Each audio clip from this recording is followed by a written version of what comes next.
This is a sensory deprivation tank.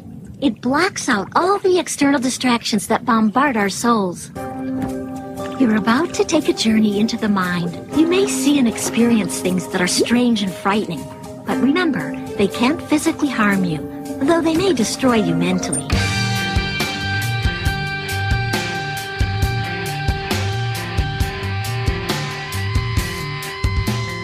Grimerica. This is my idea. I want to restructure the fucking filtered water into a pool that you can bathe in.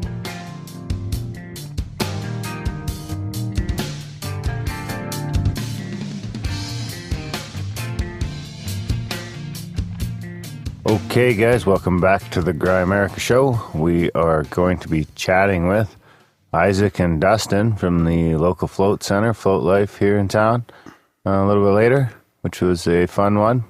We tried out the crazy light device. But first, as always, Graham, more chocolate, done love. How's it going, buddy? Good. How you doing, buddy? Not too bad. That's good. We broke into the Halloween stash. Yeah. A little bit. My kids' Halloween stash. I'm glad you didn't go back for more chocolate. At the time, you wanted me to go back. I did, yeah. That's all you brought? You ate all the chocolate. Yeah. That's your weakness. How was kids' Halloween? It was good. Yeah? Didn't dress up as like Bill and Hillary or anything like that? No. Madison was a alicorn. A rainbow alicorn. A what? A rainbow alicorn? Is it an alicorn. It's a unicorn with wings. What? It's a unicorn with wings. Don't all unicorns have wings? No. I think they do. No, they don't. That's a Pegasus. So an alicorn is a cross between a Pegasus alligator and a unicorn. Well, why alicorn? I don't get it. I don't know. It's a My Little Pony thing. Oh, is it? Yeah. You didn't go as a brony? No, I should have. I had him. And Cassandra was a fairy princess. Yeah, it was good. Nice. Yeah, it was fun. We got some candy. I will eat most of. So they filled up their bags a couple of times, and I bought a pillow sack they could keep dumping them into. Yeah. And head around. So my sister used to save her candy for so long. Just drove you nuts because you were out, so you always wanted some of hers. Yeah. I was never so. She was a good rationer. Yeah, I'm the same way. I just plow through it all. Yeah, you probably get diabetes in a couple of years. All that fucking sugar I plowed through as a kid. Chocolate's bad. I can't. I could eat a lot of it before I get I have to eat it until I get like physically sort of like just sick of it. Like I got some homemade chocolate chip score cookies in the house. I'll give you one before you leave. Yeah, that's okay. No? Yeah. They're delicious. Mostly sugar. There's almost as much sugar as there is flour. Like almost 50-50. It's pretty sad, eh? What would you replace that with, though? Stevia? Oh, just a whack of stevia? No, it's way sweeter than sugar, so you don't need a whack of it. But then that's going to fuck all the recipe up. What do you replace all that mass with? Why do you need mass? You don't have sugar in there for mass. Well, it creates some, so I guess. Do you remember what we used to do? You were probably too young for this. Actually, it's amazing how much sugar can contract if you mix it in with the butter. Yeah. It's just like all like... So there's no mass anyways. No mass. Well, it doesn't blend down to nothing. A teaspoon of stevia. You know what gets me? What? Chocolate? Is as kids, like you were probably too young for this. The Kool-Aid, dumping a cup of sugar in the Kool-Aid. Was it a cup? Like you'd put like the little cups. flavoring in there. A cup of sugar. Well, you probably put 3 cups in because you put almost that much in your coffee. But I mean, imagine if we would have known how bad that what the damage of that is, eh? And then didn't I hear something? I wanted to talk about this on the show actually about how the scientists were apparently paid off to say that saturated fats were really bad. And sugar was good. Sugar was fucking good. I love how the disgusting, fat off the side of and a now pork it's chop. just turning around. Off the what? Side of a pork chop. I love the fat. Love it. My favorite part. Well, it's healthy for you now, apparently. Good. Bacon. I never stopped. Is bacon good for you? Apparently. No. Yeah, why not? They should have a commercial about that shit. Yeah. Bacon's good for you. Hallelujah. You want an all bacon diet? It's pretty salty though. I eat a lot of bacon. That's my main meat. I believe that. Muscular guy like you. That's your main meat? Wow. That's probably too much. So when you go shopping for the week, do you buy like 4 pounds of bacon? No, just like 1 or 2. And that's good for a whole week? Yeah. So you only eat meat a couple nights a week? Yeah. Really? You have meatless days? Probably, yeah. I'm not even sure I've seen you have a meatless morning. I had a meatless morning this morning. Did you? Just had a smoothie and a coffee. That's it. You didn't plow through your little No. twin sandwiches, your little croissant witches? No. Oh, they didn't have them? I don't eat those. Once a week I have that in the morning. Do you have like a set schedule? No, I'm trying though to get, You have your gut truck schedule. Has it occurred to you that everything on that gut truck is just not good for you? I don't go to the gut truck. Processed meat is like the worst. I know. Yeah, I don't go there very often. Huh. Seems like that whole office just shuts down at fucking 10 after 8. No, you have to. That's your time. Like if lunch truck comes, you got to get out there. If you didn't pack anything, you're fucked for the day. I haven't gone to the lunch truck in fucking ever. Good for you. I would refuse. So this one's pretty healthy. You're tainted. Your experience is tainted from previous lunch trucks. I don't even go into gas stations anymore. That's it. I'm done. Yeah. No, that's good. Because I go in there and I'm just like, oh fuck yeah, I need some chips, some fucking beef jerky, fucking plowing through shit, and then that's fucking $15. Shit. If I just stay out of the gas station, I save money, I lose weight. Yeah. And I don't eat a bunch of shit. Yeah. And then I'll wait till I get home and I'll eat something. It still might not be good for me, but at least it's something usually more proper because at home I have healthier food. I heard this podcast. I've been really slowing down on the chips. That's good. I heard this guy with a lot of trail mix.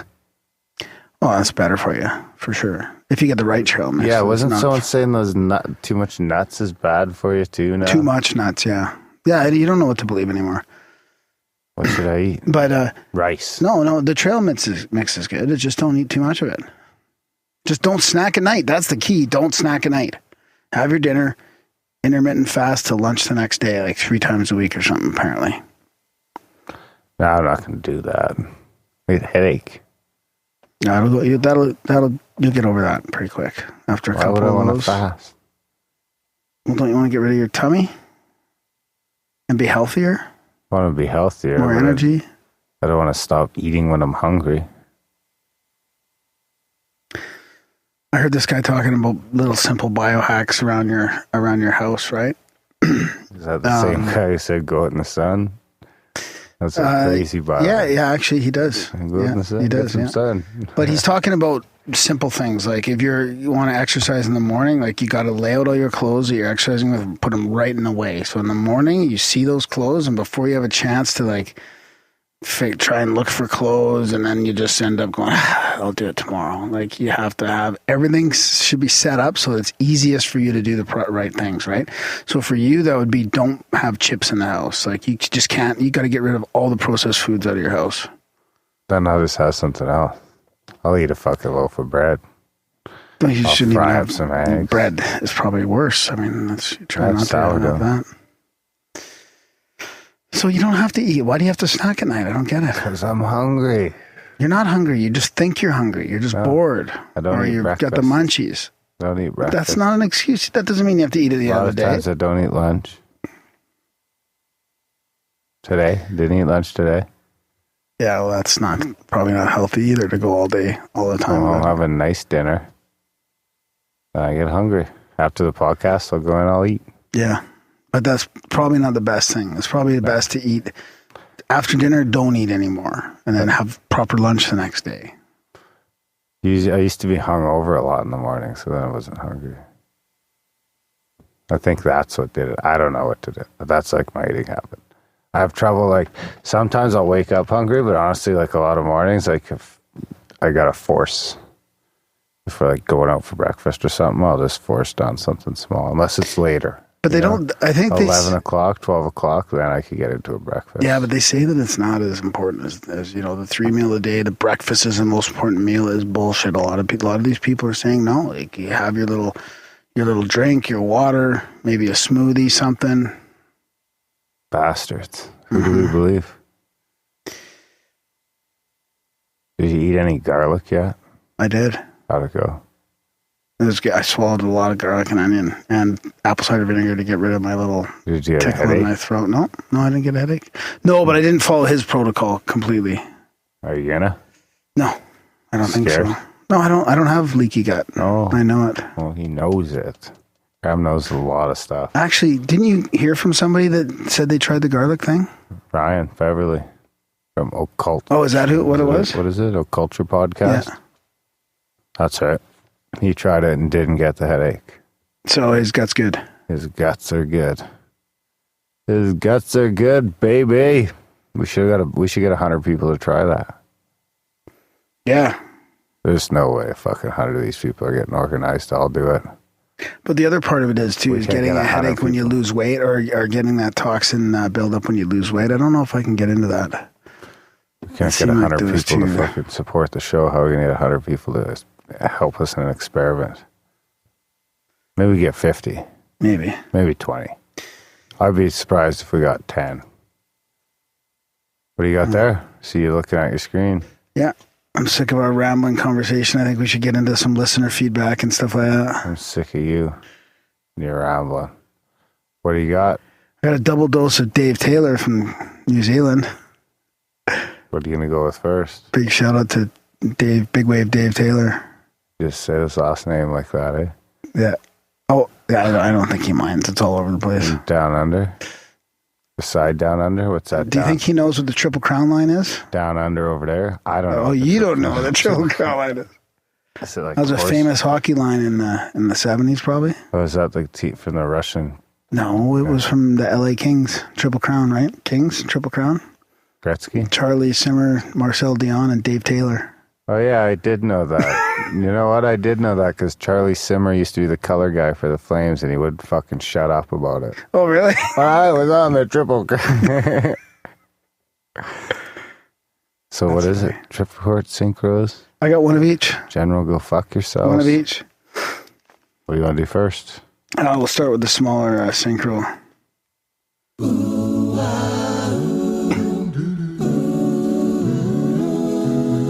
Synchronicity, it's time for another installment of the Canadian Third Party Synchronicity Rating Authority. The CTSPA? Yeah. Canadian Third Party Rating. So he says, fuck, I got to tell you this before I forget because my mind is like a sieve.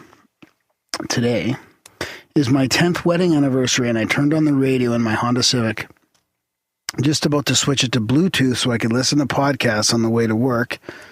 So it was still on the local radio station I usually listen to. And the song that was playing was the acoustic version of the Foo Fighters' Everlong, which is the song we had at our wedding as my wife-to-be was walking up the aisle. 10 years to the day. And it's weird because I've never heard the acoustic version of that song played on the radio since we've been married. Synchro or pure coincidence? I will let Darren be the judge. Cheers, guy. Love the show. Cheers, guys. Love the show. Have a great weekend. Coincidence. Yeah? It's 10 pretty years meaningful. To the day? Yeah. Factored in the leap First time he's ever heard that song, and the radio's on by accident because he usually listens to podcasts. The radio peaks on and it's playing that song from 10 years ago. Huh. That's a pretty good one. That is pretty good. See, Dave, I'm helping you out here. You know what, Dave? Happy anniversary, buddy. I'll give you an 8. Right on. Good one. It's not bad. Yeah, not bad. So, now I got a... Sometimes I just can't argue. What do I say to that? When they're that short and concise, Graham doesn't have time to fuck them up either or get them all jumbled. I don't stop paying attention. Do you got a trip report? Do you have that Terrence McKenna one? Ooh, I think I do. Psychedelics are catalysts of consciousness. All right. So he says, hey guys, how the fuck are you? I'm currently in the middle of your show 176 with Jordan Bonaparte, and it's going swimmingly. But what I'm emailing about is after hearing Darren's little ditty about the medicinal collection he's going to build up. By the way, how is that going, Darren?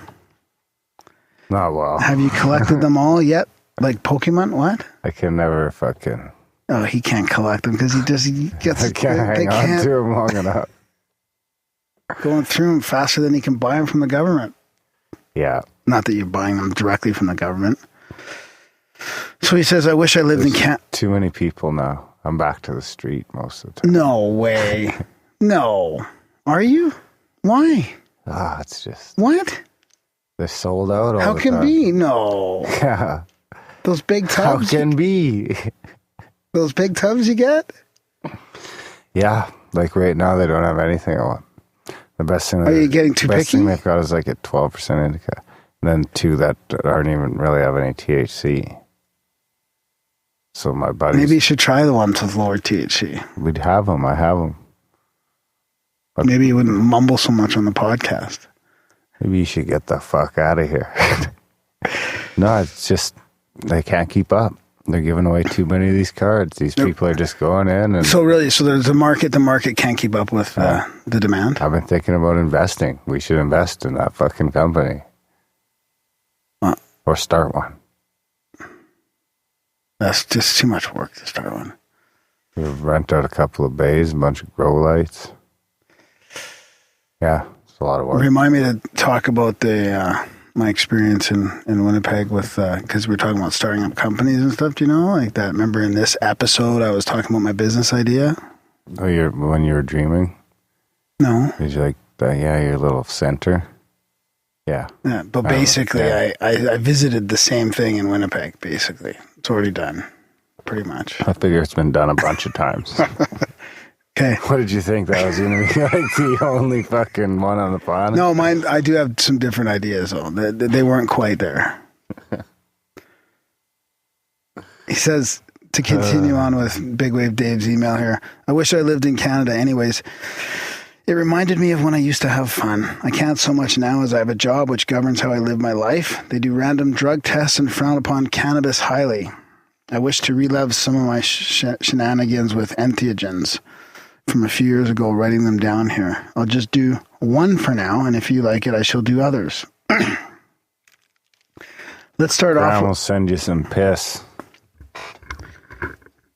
Yeah, I could sell you clean piss. We should have a little American drug kit. Just say, but we'll sell all your piss. Let's start off with... Okay, let's start. Let's start off with the time I got some Hawaiian baby woodrose seeds from eBay in 2013. Now, I have no idea what he's talking about, but I'm sure Darren does. They are supposed to make you hallucinate, which is what I wanted to do. Never heard of them. So this packet of seeds I ordered off eBay turns up and there's about 10 brown seeds, about the size of small peas in a plastic baggie, which is great because I thought they would get seized at customs for being plant material. But the cheeky sod who sent them to me from the U.S. had written the description of the contents as being art supplies, like beads, etc. I took the seeds and ground them up with a coffee grinder and soaked them in water in a glass in the fridge overnight. I hope he wrote like affirmations on the water, like love. I mean, that's probably don't die. Don't die. Gratitude. I took the seeds. The next day, I have all that on my water. Oh boy, he didn't eat either. Talk about my an wife intermittent has fast. stickers. I know it helps. Yeah. Yeah. So the next day, after not eating for like 24 hours, I got the glass out of the fridge and slammed it back in one go and went and chilled out on the couch and watched some TV for a while. Breaking Bad, 5th season, I think. Nice work. 1 hour later or so, I started feeling sick and had a painful stomach, which I was expecting, but it was pretty horrible. I wrote it out and put the Beatles movie Yellow Submarine on to try and take my mind off the gross feeling. 30 minutes later, I still felt bad, but I could tell it was doing something because my vision was becoming different, like wavy colors were more and more sharp and vivid, and I was sweating like a rapist, so I drank some cold water. 30 minutes after that, I was having mild visual and audible hallucinations, technicolor fractal patterns, and the room seemed like it was breathing, so I just lay there and listened to the Dark Side of the Moon album. I still felt sick, though, like I was poisoned, but there was fuck all I could do about it. Another 30 minutes later, and the album was finishing up, and I think I dozed off, but I don't know. I was aware that I felt like a fucking Transformer robot. I had cybernetic sight like the Terminator, and my body felt metal, and my mouth tasted like motor oil. It was insane. I got up to go for a piss and get a drink of water, and I felt like I was moving like a robot. My spatial awareness was all fucked up, and I felt like I was huge compared to the rooms in the house. I got a drink and felt really sick, so I went to lay on the couch and fell asleep. Eventually. I woke up a few hours later and felt better, but still not 100%, but I was able to function as a human being again. I don't think I would try this again in the future, as the bad stomach and feeling like being poisoned sucked, but the hallucinations were pretty cool, though. Hope you enjoyed it and have a good week and weekend and stuff. Looking forward to the next show. And that's why That's from Huskular Dave. Don't just eat shit that you get in the mail. Oof. I've had that pretty brave, die experience on acid. So I know. Well, yeah, but you weren't just on acid, though, right? I was on a couple of things. Yeah. You're going to tell us about that trip report. I expect... Graham is an all-in believer in chemtrails. Come on, what are you doing? Deflecting like that. Trigger warning. You should have given me a trigger warning. Are you going to give me a detailed trip report one of these days? We should talk about it. People would love to. Episode 200? Maybe 4 year. 200 is only like 6 weeks away. I know. Or maybe we'll see. What's this, 195? Holy fuck. 200. Yeah. It's fucking crazy. I know, it is crazy. Sometimes it's crazy. Yeah. So, do you want a non-trip report? What's a non-trip report? You'll see. So this is from Vance. We had read a previous letter of, it could be, a train wreck. So he says, thanks for reading the letter and stuff. And he says, my mind was blown by Doc Ram. That would be Dr. Richard Allen Miller. We had him on a couple weeks back. The dialogue stitched together the last 5 years of many experiences. That may not mean much to you, but it does to me. Now, I was supposed to attend an ayahuasca ceremony. That night, my phone blitzed as I neared the event. Less than 2 blocks away in downtown Manhattan, the damn thing just shut off. Everything was on the phone. Nothing turned it on. End game. I couldn't find the address, and I didn't attend. The next day at the phone store, the fucker turned on like nothing was ever the matter. I don't get it. They did exactly what I did. Ever wonder why the universe acts like an over-attached evil bitch of a girlfriend with a twisted sense of humor? I do. A lot. Tonight is the last ceremony in New York. I will actually be attending. Work allowed the night off, which was supposed to be not only improbable, but impossible. There, I will take ayahuasca, Cambo, and Nunu. Cambo is the poison from the frog, and Nunu is the shamanic snuff. Who knows, maybe the next note I'll actually be writing from Colombia. That would be wild. I'm crazy broke right now, but so is my heart. And it's here where we usually find our calling and develop our game plan, right? That's way more than enough words. Take care, guys. Vance. P.S. My kids like your show. Hope they're not too young. How old are your kids, Vance? I got kids shirts. They're kid friendly. I got the ones you can get are kids are the little ones that just say Grimerica. No dope smoking mo eyes. Yeah, that's a good idea. New glasses? Are those like all the timers now, or are those still reading glasses? No, I'm still reading glasses. Did I tell you I got new glasses? Have we talked about this on the show? I don't know. Where are they? You don't have to wear them all the time? I haven't got they haven't come in yet. But do you know that I ordered them with the blue blocking lens? Good for you. Yeah. That's nice. You're not excited? What if that's bad for your eyes? Because you're not getting something the sun's supposed to give you. Ever consider that? No. You're supposed to get some sort of blue light.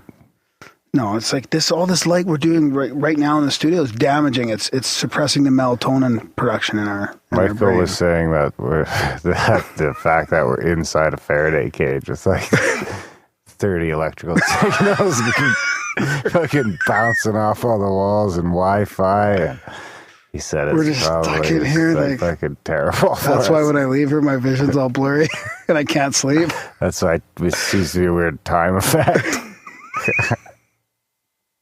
Well, it's working. Because you're brave. You see what we're sacrificing? Just, like, fry eggs in here. One day, maybe we'll be able to get a studio. So I was in Winnipeg. See, if we have the Grow Show business, we could have studio space upstairs. I like the studio, but I mean, I don't know I don't understand that. No matter what, we're going to be surrounded by electronics, right?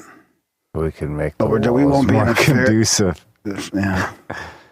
There could be nothing to it. Maybe we should just dress up in gold, like have gold on, like the ancient Egyptians in their Faraday cage, nipple clamps.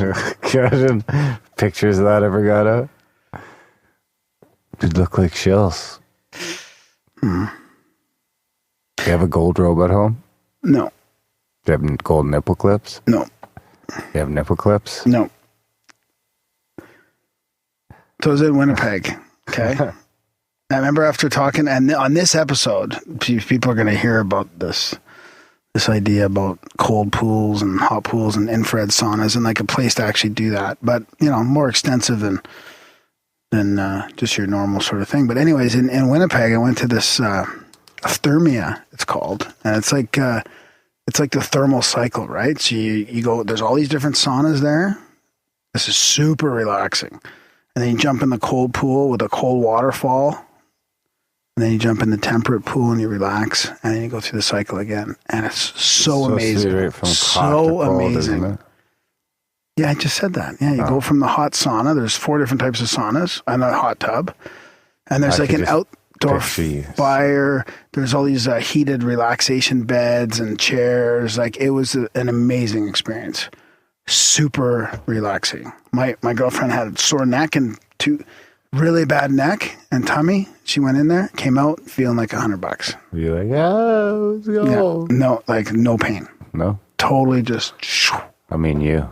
I can picture you jumping in the cold. Just jump right in. I could picture you like. In the cold pool? You know what? With the breathing, like you got to breathe. You force yourself to breathe. I could have stayed in there forever. Really? I was in the cold pool. Did you get the shrinkage? I don't know. I think the breathing helped the shrinkage too. Did it? Nice. Good to know. Handy tip. Any of our listeners that goes. Honestly, I couldn't believe it. Like I got to start doing the cold showers because I was able to just to stay in there, and it felt like I could stay in there wherever the sun was. It's outside. The sun was beating down. There's no like light we'll test problem it. with lights. When the ice starts coming in the lake, you can jump in that motherfucker after a hot shower. Sure. Yeah, and we'll see about shrinkage. Yeah, I'll turn your testicles into an innie. Yeah, no, we'll. I mean, that's what starts to hurt first, the balls. I bet. I remember that was always like a critical spot when you were like, when I was a kid and we were like, I got to the beach. That's always the line. As you were walking out into the water, that was like the line. When it got to your balls. It's like, ew. Oh, yeah. Totally. Yeah, you can feel it getting up there, yeah. So how about a UFO quote? Profound UFO quote of the week.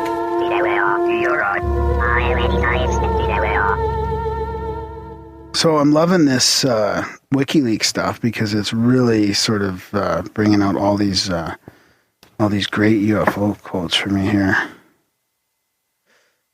I'm going to pick a couple out here. Let's see. You asked for the segment and you're not prepared? Yeah, I just got to choose which one now. Unbelievable. Speaking of WikiLeaks, I'm going to be on Friends to Know this weekend. Oh, good. Venting my You're going to vent your political frustrations? Yeah. And piss people off. So if you don't want to hear it, you don't have to listen. I'm not going to do it here and piss people off here, so I'll just go piss off his listeners and any of our listeners that want to be pissed off. Maybe some of you agree with me.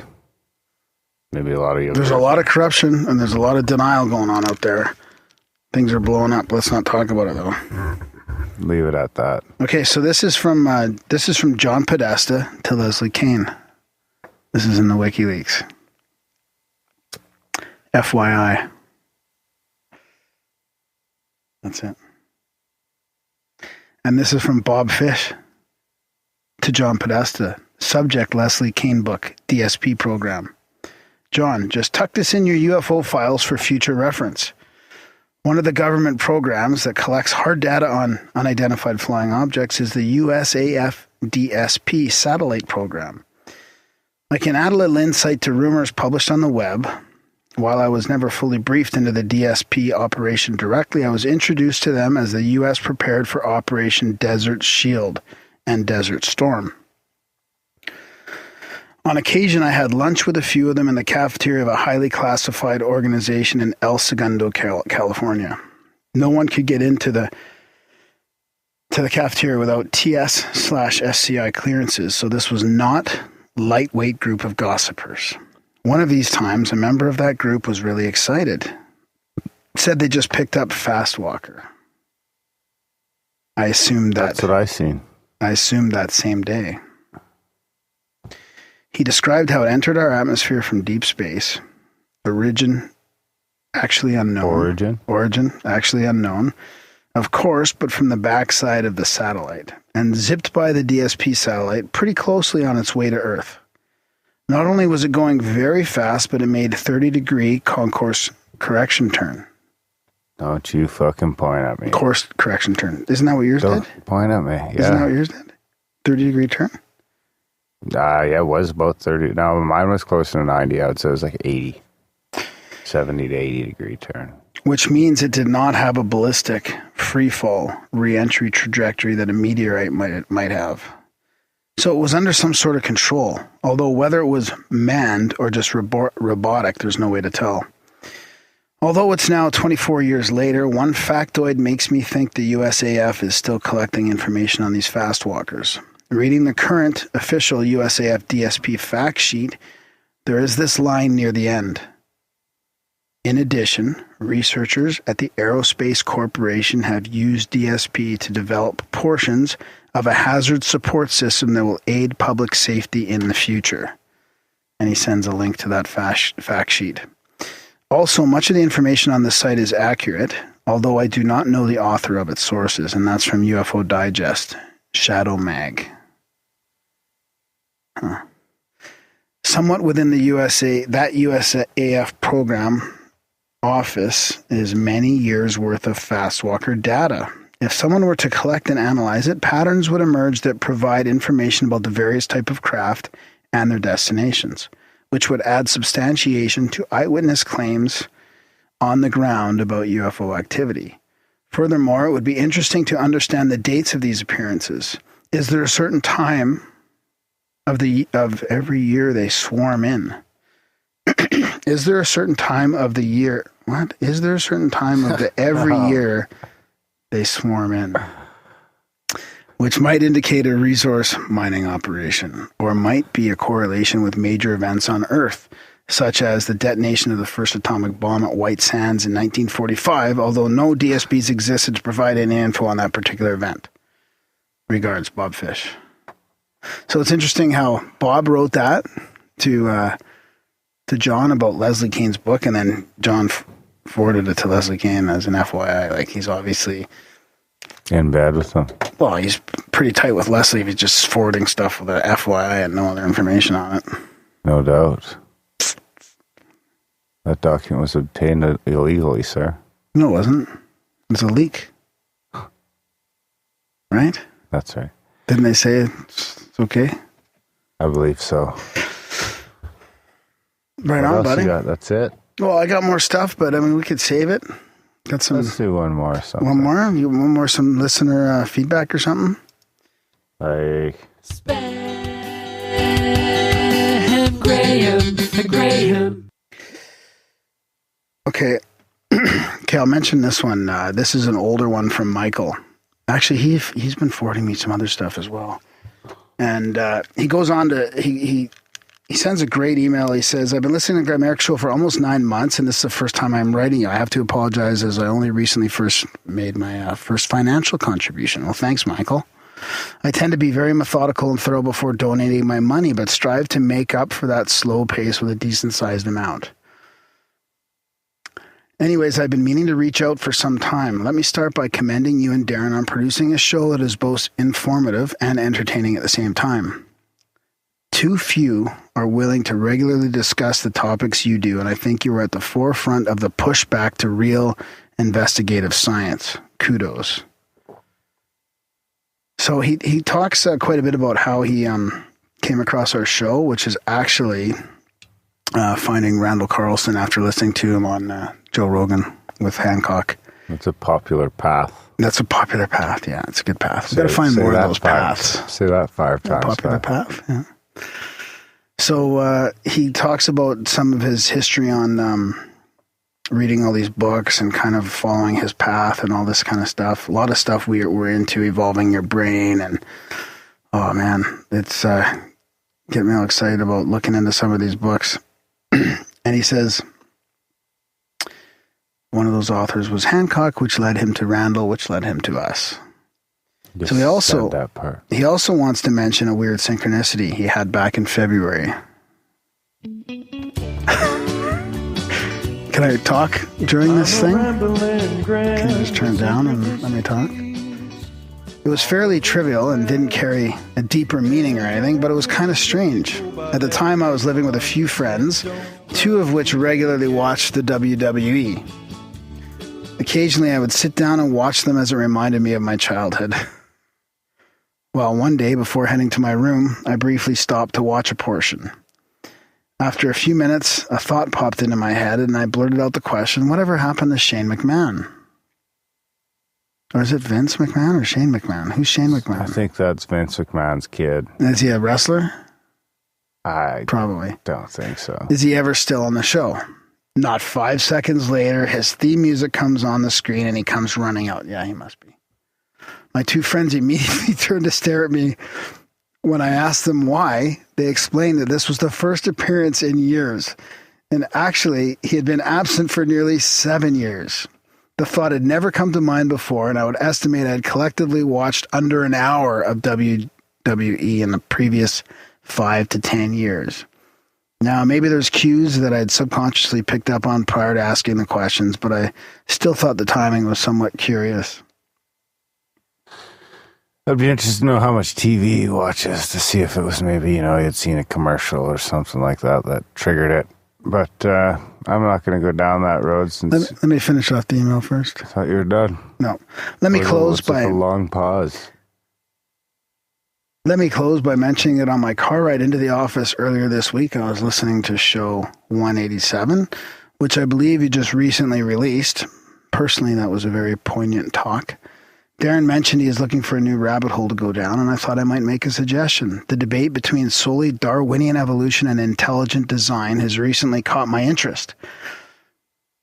If you had told me to consider intelligent design 4 years ago, I would have laughed. Hell, I had a Darwin fish on my car bumper for some time. After reading the book Signature in the Cell, I must admit I was wrong to dismiss it so quickly. The author, Stephen Meyer, makes several strong arguments why it might actually be the best explanation for the emergence of life. I also think a trip into the realm of hallucinogens, no pun intended, is always a fascinating topic to follow. 2 books, one by Benny Shannon entitled Antidotes of the Mind, which is all about the ayahuasca experience, and the other is DMT, the Spirit Molecule by Rick Strassman, do a great job of asking some pretty poignant questions. Anyways, thanks for sticking with me through my rambling email. All the best and keep up the good work. Sincerely, Mike. So yeah, I replied that, of course we had Rick Strassman on about his new book. And that Signature in the Cell, that author, 2 of his books are coming out in Audible in December. And it looks fascinating. Like I think it's right where I sort of want to go with evolution. Like I don't think it's talking about like God, creative design as far as God goes, but probably a deeper sort of like what the fuck is going on over there? Matrixy kind of thing. I like it. I'm going to give him an 8.5. Not an 8. 8.3. Right on. Because he donated. Yeah, I was going to mention that. What, did you just bang your mic with your little spectacles? Yeah, sorry. Oh, that's okay. All right. So, I can't see it when you don't have the glasses on. So yeah, honestly, we really do try, like people suggest things and we do look at them. We do have a lot of guests on that listeners suggest. We try and watch the documentaries and the videos and all that. It's kind of cool because it's a part of all the stuff we're interested in usually. That's right. Yeah. I will check that out. I'm often tangling with that, it's the difference between evolution and I think there's some gaps in the evolutionary thing. There's some all sorts of weird areas that could point to Chris intelligent Ryan design for sure. Dr. Chris Ryan's talking about something like that for his 3rd book, actually. I just heard him talking on a podcast. Maybe he should finish his 2nd book. It might be out. Civilized Today? Yeah, we should have him on. Huh. Because it's really interesting, the 3rd book that he's talking about. It's almost like that we're a swarm. We're controlled by some sort of other force, right? It doesn't necessarily mean, like, he calls it alien, but I don't think he means ET. I think he means like bacterial or some sort of like something that the same type of thing that changes the locust into, or the what is it called? The grasshopper into the locust.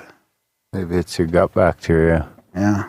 Or maybe it's just like our collective bacteria together. Like when we reach a certain amount of population, we start fucking fighting and going to war. And like, that's just inevitable. Maybe. But then maybe there's the other side of it where we're all waking up to the Matrix. Maybe. Did we already ask for support? I don't think we did. A couple times, I think, a little bit. Did we? Anyways, yeah, I think so. But we do, yeah, your support helps.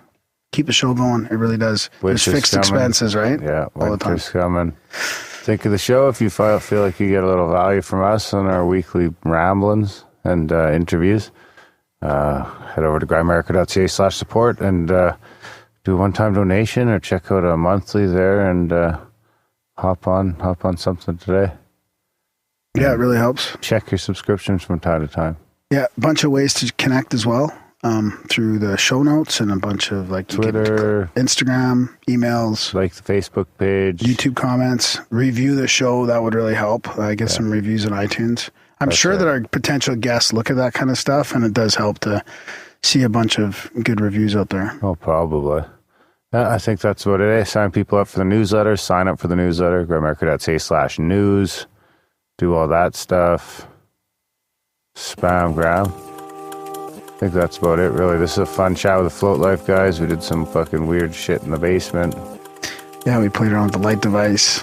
Yeah. A little hard on the head. Yeah, great guys, man. They opened up that Float Life business in Calgary, and it's booming. And they're opening up another one, and I just think it's fascinating. I've been meaning to go again. I'll have to go soon. Yeah. Okay, guys, enjoy the chat with Isaac and Dustin.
right, today we've got the guys from Float Life in Calgary.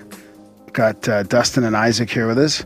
It's been a fun night. Darren and I were trying out this light device, the deep state meditation entrainment device, if you want to call it that.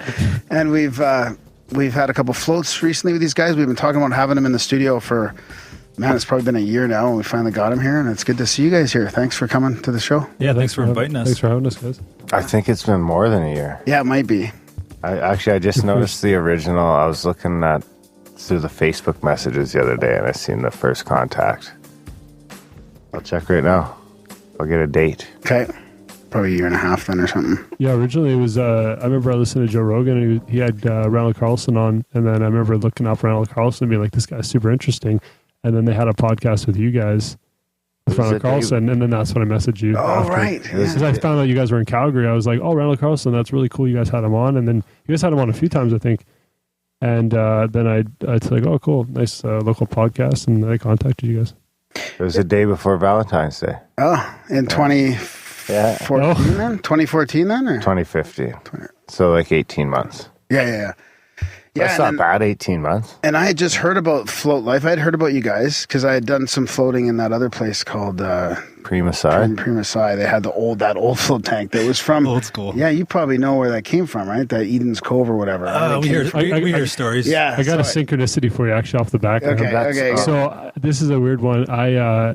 Me and Dustin kind of came out to Calgary to check and see what kind of retail space there would be. We're from Victoria, so we came out. This would be a Christmas of 2014, and I stopped in Vancouver to check out Float House and to see the brochures they had and stuff.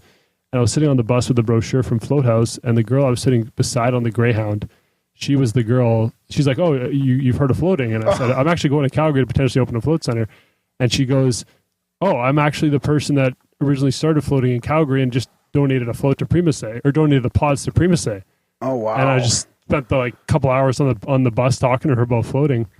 And it was like, out of 1 million people in Calgary, holy shit, that's kind of crazy.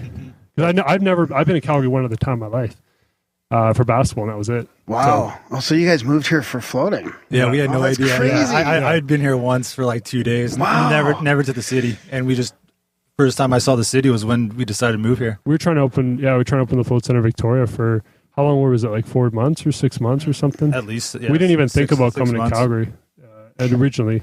The market just wasn't there in BC? Well, we had approached banks for financing, and just as we were about to get approved, they got wind that Float House was opening up downtown, and so they just kind of put a kibosh to that. Wow, which is shitty because that could have actually helped your business if you look at it that way. Like, there's room for. I don't know how many people are in Victoria.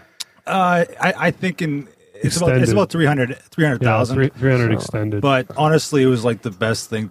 Oh, at the time it was the worst, but ultimately it was definitely the best. Right, It couldn't have been better. Yeah. Meantime, you guys are there, and I'm in Calgary going, I got to open up this float center. It's a great, we got to have this big. I was thinking about exactly what you guys did. I was I got to have this with all these. It was kind of be like Prima Psi. In my head, it was more like a healing center, like Prima Psi, but with like 4 or 5 float tanks or with something. other therapies as well. But then you guys all of a sudden, and I can't remember how I must have found out about you direct. I had heard about you, but I didn't really know until you contacted me, and then I went there. Which was way better than the original one. I went there and bought the thing for Lisa, but that's it. I haven't floated there. Oh yeah, he's only floated at Prima Psi. I only floated one time at Prima Psi. That's the only tank. All I did is play around in the water. That's the only tank I ever seen. I had a cut. I got some in my eye. You had the full experience as far as like all the problems you can have originally. Yeah, I thought I could skip like the Vaseline on my cut thing because the whole thing just kind of weirded me out. And then I got in, and then I for like a 20 minutes, I was trying to just deal with that. I figured I could just power through it, but that didn't. Then I was like, hey, fuck, I'll just get out. I'll put the Vaseline on, and then I got out, and then when I stood up, it must have started running down my face, and then when I lied back in, it sunk into both of my eyeballs. So then I spent the next 20 minutes trying to get the stinging out of my eyes. But the last 5 minutes was pretty good. After 85 minutes of torture, I enjoyed it, though. I would do it again. Oh, sure. Yeah, you got to try out their tanks there. They're really cool. I'd like to try it with the crazy music. Oh yeah. My wife loved it. She went. Lisa went. She's gonna go. She'll actually probably be in next week again. Yeah. Well, you can check out our new one. We've got some new float rooms. Do you? Yeah, a little bit larger. So Perfect. Yeah. Yeah. So before we move on to the details of it, you guys are opening up. So your current place is in for all the local people. Your current place is in Kensington, right? Correct. Yeah, exactly. Yeah. And the new one is going to be In Martaloop. and that's opening up. To be announced. Yeah. Oh, really? Yeah, it's Like, going to be approximately, like- this year. Oh, this Yeah, year. Wow. Yeah, this year. So we're a few months away. Yeah, that's great. But yeah, it'll Sweet. be this year. Oh, it's so exciting. Oh, That's good. I'm super excited for you. Whenever I talk to Isaac, I just get so excited because I just know how good this is, right? How healthy it is for people. And I remember at the beginning, at the original float thing I did, and I saw that book, the float book, or you guys have it in your thing Book too of as floating. well. Yeah. And I knew it was healthy, but like I couldn't really wrap my head around like all the benefits. Like I just wasn't really there yet. And then after I floated a couple times, now we've been doing this for 3 years, talking about all these different things. I'm really realizing how critical and cool it is. Do any insurance plans cover it yet? Not yet. No. That'd be a good lobby, if you could get insurance to cover that, like Yeah. $500 a year or Just something talk like to that. the Clinton, Massage. just go through the Clinton Foundation. They'll probably help you out there. There we go. Yeah. They'll give you some startup cash. So Watch with the Clinton bashing. Okay, Seriously, okay. we get so much fucking hate mail when you bash the Clintons. People, it's a super touchy if you subject. want to know how to do like special interest stuff and like, Well, apparently, did you hear what happened to like Amy Schumer's like stand up? You know, where she started talking about Trump, and then half her Oh, yeah, audience like half was the cheering, audience just left. and half the audience just left. I was like, it's pretty polarizing. yeah, it's very Yeah. polarizing. It's It crazy. was the most It's hate fucked. mail we ever got was the dude that we had on with that was against Talking- the Clinton Foundation. Yeah. Really? Yeah, Yeah, like we got- long time listeners. Like Is he an employee or something? Like, No, he was talking about the legality of the Clinton Foundation, and then our listeners didn't like that very much. No. Because we don't really get into politics at all. no, it's smart. And we never get any hate mail no, either. yeah, All of that's a the thing is sudden you can't win. You just No. can't win. So now I just keep those opinions to myself. except for times like this. Except for When times today like this. he's obsessed by Today I'm pretty into the whole. I love that the establishment is slowly crumbling. That's amazing. Yeah. I know, right in front of our eyes. Yeah. Like, I've this is been- pretty epic times. Yeah. I've been really enjoying it. Like it seems like it's all happening so fast. After I was worried it wasn't going to happen. Like earlier this week, I was like, "Fuck, it's not going to happen." It came so close, and just there's nothing. All this WikiLeaks shit sucks, and then all of a sudden, just like pow, pow, pow, pow. Every day since then, there's been some crazy revelation. That's why I'm almost hoping that Trump wins, because it's only going to speed up the process. Yeah. That's right. yeah. It's like, Yeah. Okay. I'd like to see that. Get fucking Hillary in prison. Hillary for prison. There we go. Now Don't we're gonna zap get your some audience. hate mail. Don't spam I'll Graham just with make your it so email. that this comes out after the election.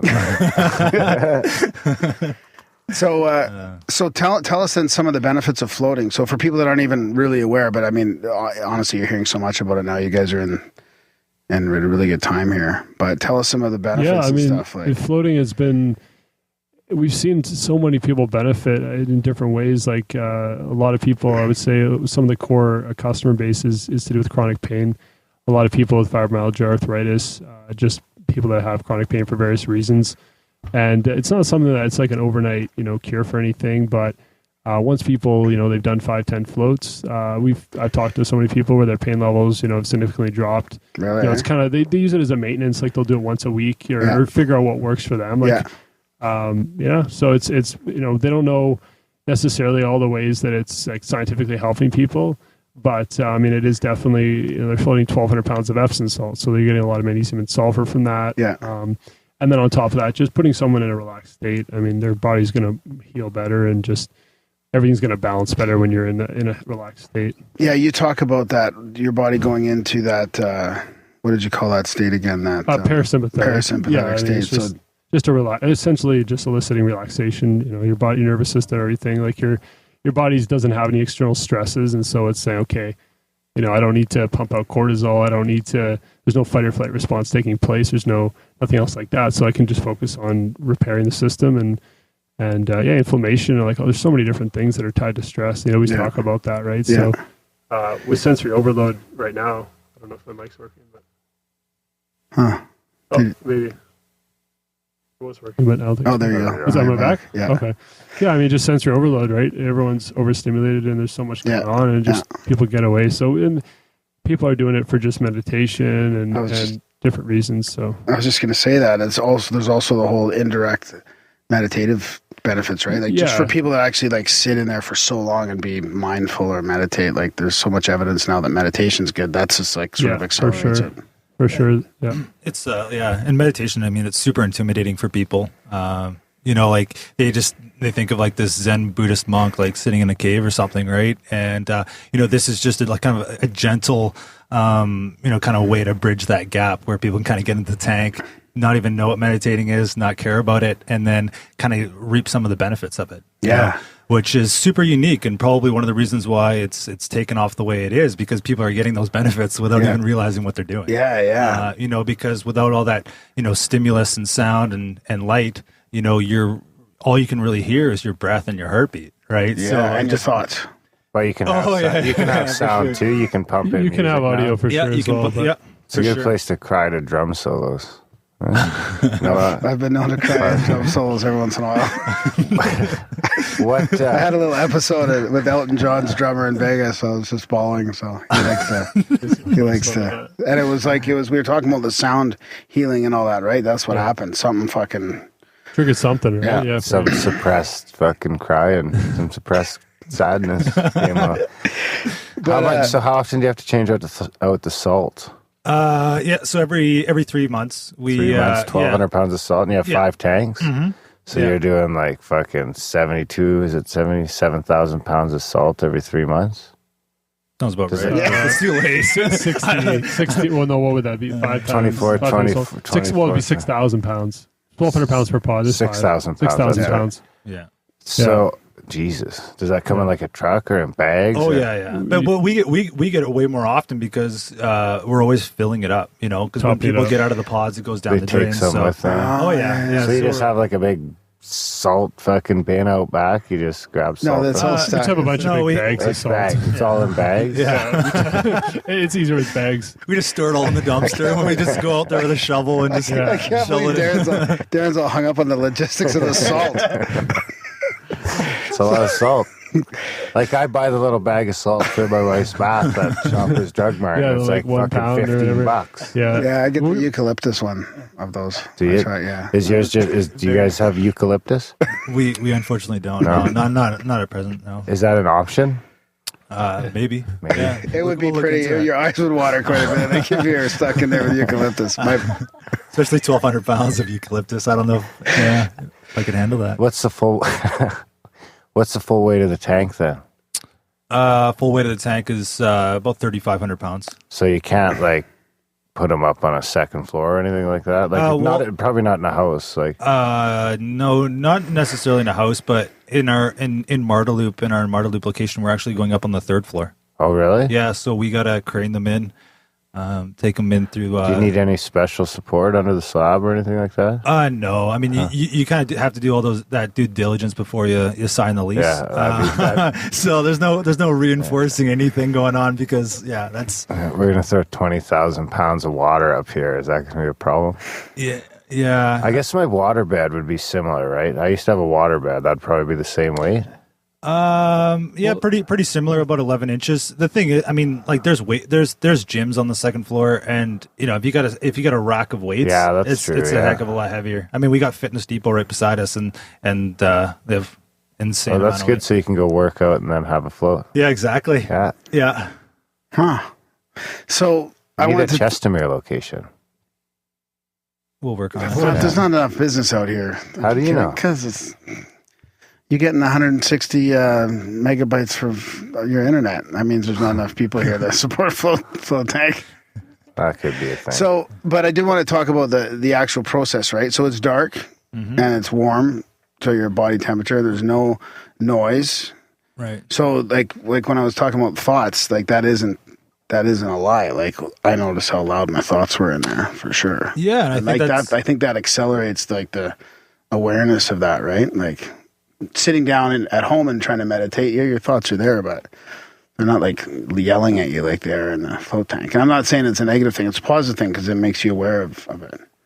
Yeah, I think for a lot of people, it scares them to be alone with their thoughts for 90 minutes. But I think as more and more people, as people float more and more, those kind of voices or thoughts are able to be quieted, and you're able to kind of get to those more relaxing states. Like in my own experience, like I almost just kind of push them to the forefront. Like if there's something that I need to address, like I'll kind of spend the first 20, 30 minutes of my float just thinking about stuff. Yeah, whatever comes up, right? Yeah, exactly. I was thinking in there too. You could have special floats for thinking and special floats for relaxing. And, I always go in with an intention. Yeah. Like there's always something that I really want to think about, and then even after the float, like when I'm driving home, like the whole thing is part of the process. Like it's amazing. Like people do it for all sorts of different reasons, like for creativity, right? So if you're driving home, like if you're there's actually a story about an author that would go in,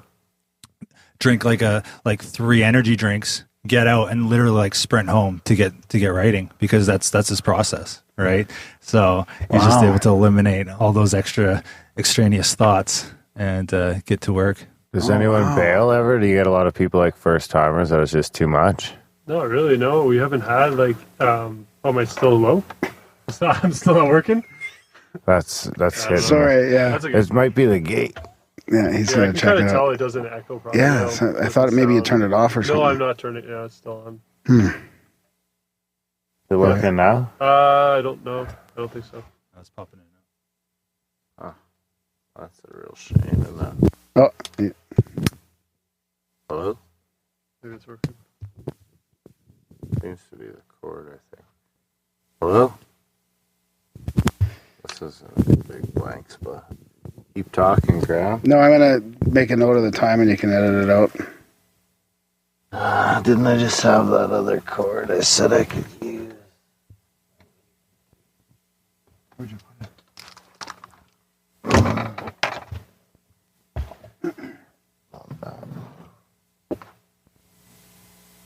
Or actually, maybe I can use... No, I don't use... Where... We could always get this thing maybe going too, but that's super... that might work. Super terrible audio is the problem. It picks up everything. Oh, yeah. I mean, we could try to share a mic.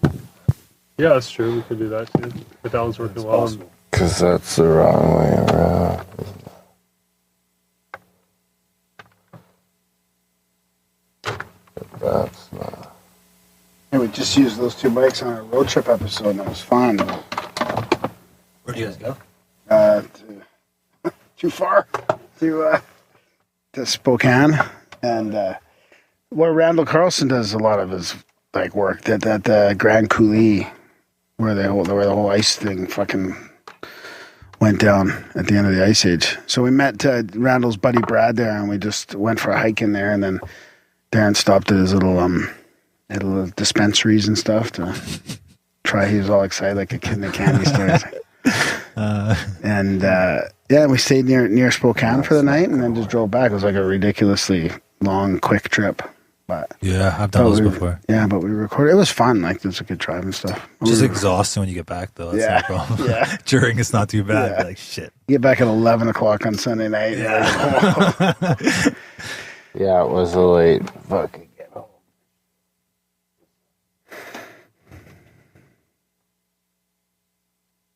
See how this just makes... Hold on. Where's it go?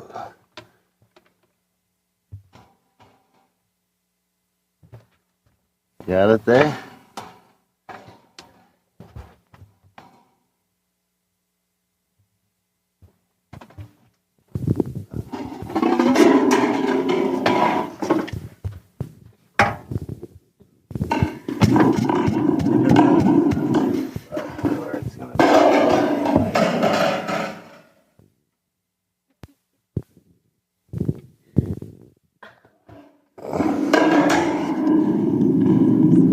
I should use this more often. Yeah, sound effects. You got your audience see a sound effects. I use it quite a bit. You complain every time. Let's try this. Oh, that sounded good. Test. Wow, holy shit. I'm back with a vengeance. Okay. Yeah, wow. So, all right. So what was that? A chord? Hold me Just back. Another bad chord? Yeah. Unbelievable. Chords make a difference. Like, how did, yeah, but, Cool. but you don't even know it until this happens, right? That's the bad thing. Well, now you figured out you have a better chord you can work with, I guess, right? Yeah. That's good. Now you're clipping out. I'm not consistent. Oh, you're just too loud. Yeah. Oh, no, I'm too loud. That's okay. He'll make some I can adjustments. talk a bit quieter. I can fix it. Okay. You ready? All right. So Where were we? I think you're asking about if people bail. Oh, yeah, you're saying right. if people bail. Yeah, I mean, it like such a small percentage of people get out like super early. I mean, most people are staying the full time or close to. Wow. Which is 90 minutes, right? Yeah, it's up to 90. Like the first time we do a little orientation for 5 minutes or so and just give people some little basic tips and stuff just to kind of help them have a better first float. But yeah, I mean, most people are surprised at the end, and we always get the same feedback, which is pretty much, wow, that went by faster than I expected, right? Because on the surface, 90 minutes sounds like quite a lengthy time, but once you get in and get settled, your brainwaves are changing to theta, you're just more relaxed, and yeah, time goes by pretty fast. So yeah. Yeah. Have you ever? Yeah, I'm gonna go there and I want to go there and eat some edibles and hop in for 2 hours. What's the max? 3 hours? Well, there's no Depends max. on how much money you have. Yeah, there's no.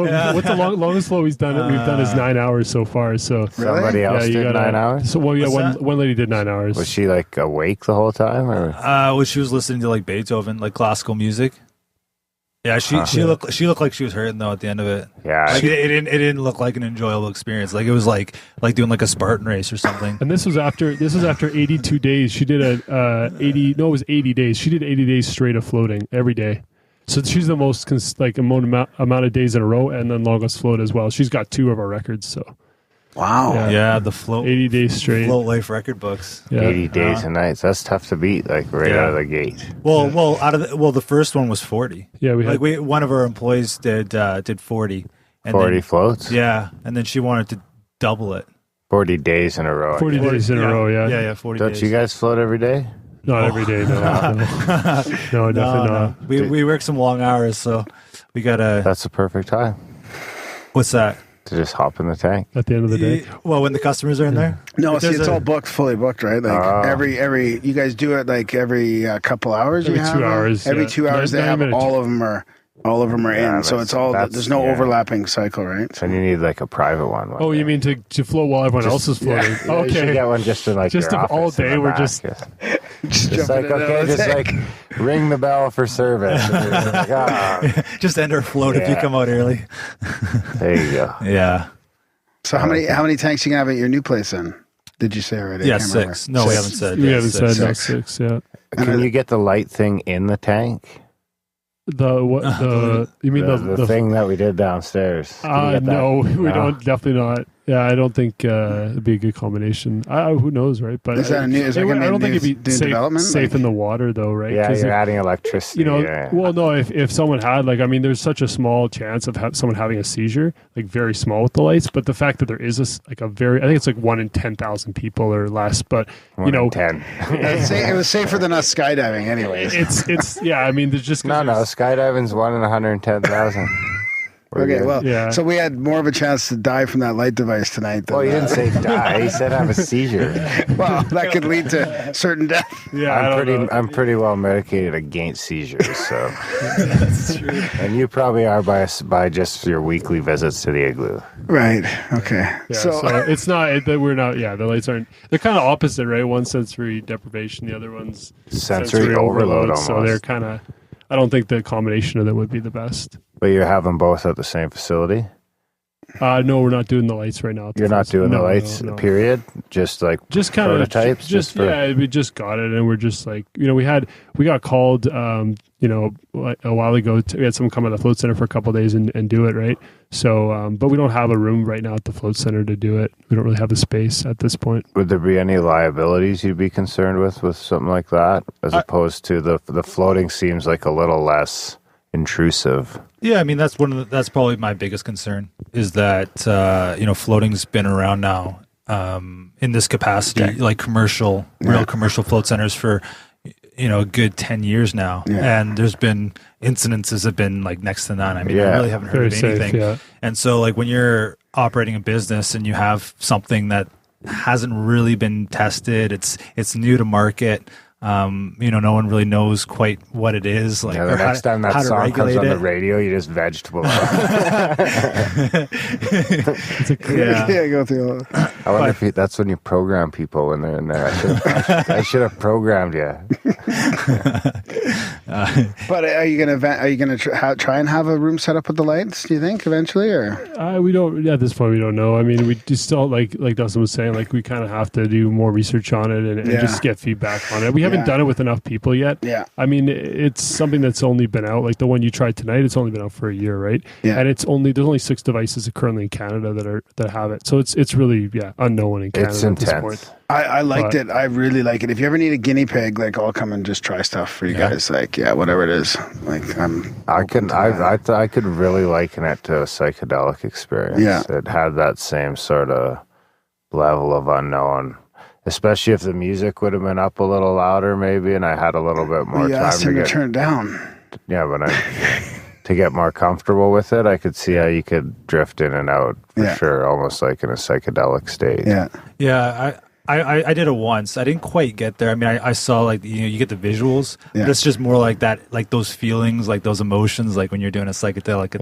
That's what they'll never be able to mimic is the feelings of love and shit like that. You can't package that up. Yeah, or you just do a psychedelic. It's funny. I guess you can. You package it up in a little mushroom, I guess like it's the same sort of thing with being in love with people or loving your family. But I think maybe it's the oneness that I don't know. Psychedelics just have that different sort of euphoria sometimes, Yeah. It's funny. Everyone's kind of looking for ways to get it artificially, but it's kind of like, well, you could just do it. If the lights, because people aren't afraid to do the lights and have an intense psychedelic experience if that's what they experience, right? But they're afraid to actually.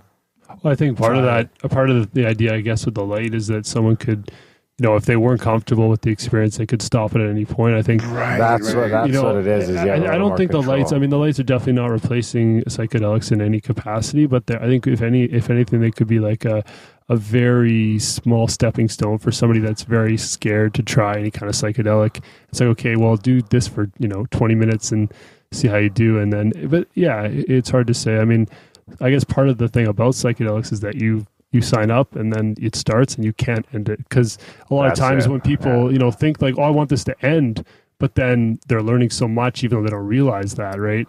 Yeah. Even a bad trip, you're or what people classify as that. I mean, you're still getting value out of that. So for me, that's part of the draw of it, though. Yeah. It's like you're stuck in it. You gotta deal with it. Yeah. Sometimes you gotta deal with waiting to die.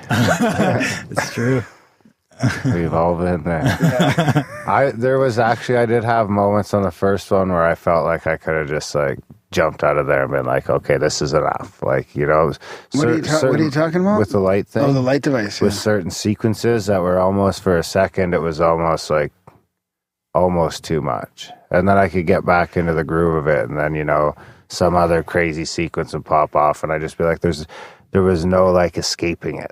You can't look up, you can't look down, there's no like, that's what I can liken to psychedelics, is when you're there, there's no getting out of there. Yeah. I mean, sure, you could turn it off or get up or take off your headphones, but like, I wonder what, if you could like strap someone down and fucking throw that thing on for like 3 days. I think that's called torture. That'll be the new waterboarding. That'll be Trump's new torture device when he gets in. It'll be like, we're still going to keep him on Guantanamo, but we're going to use light devices instead of people are just reaching enlightenment maybe instead.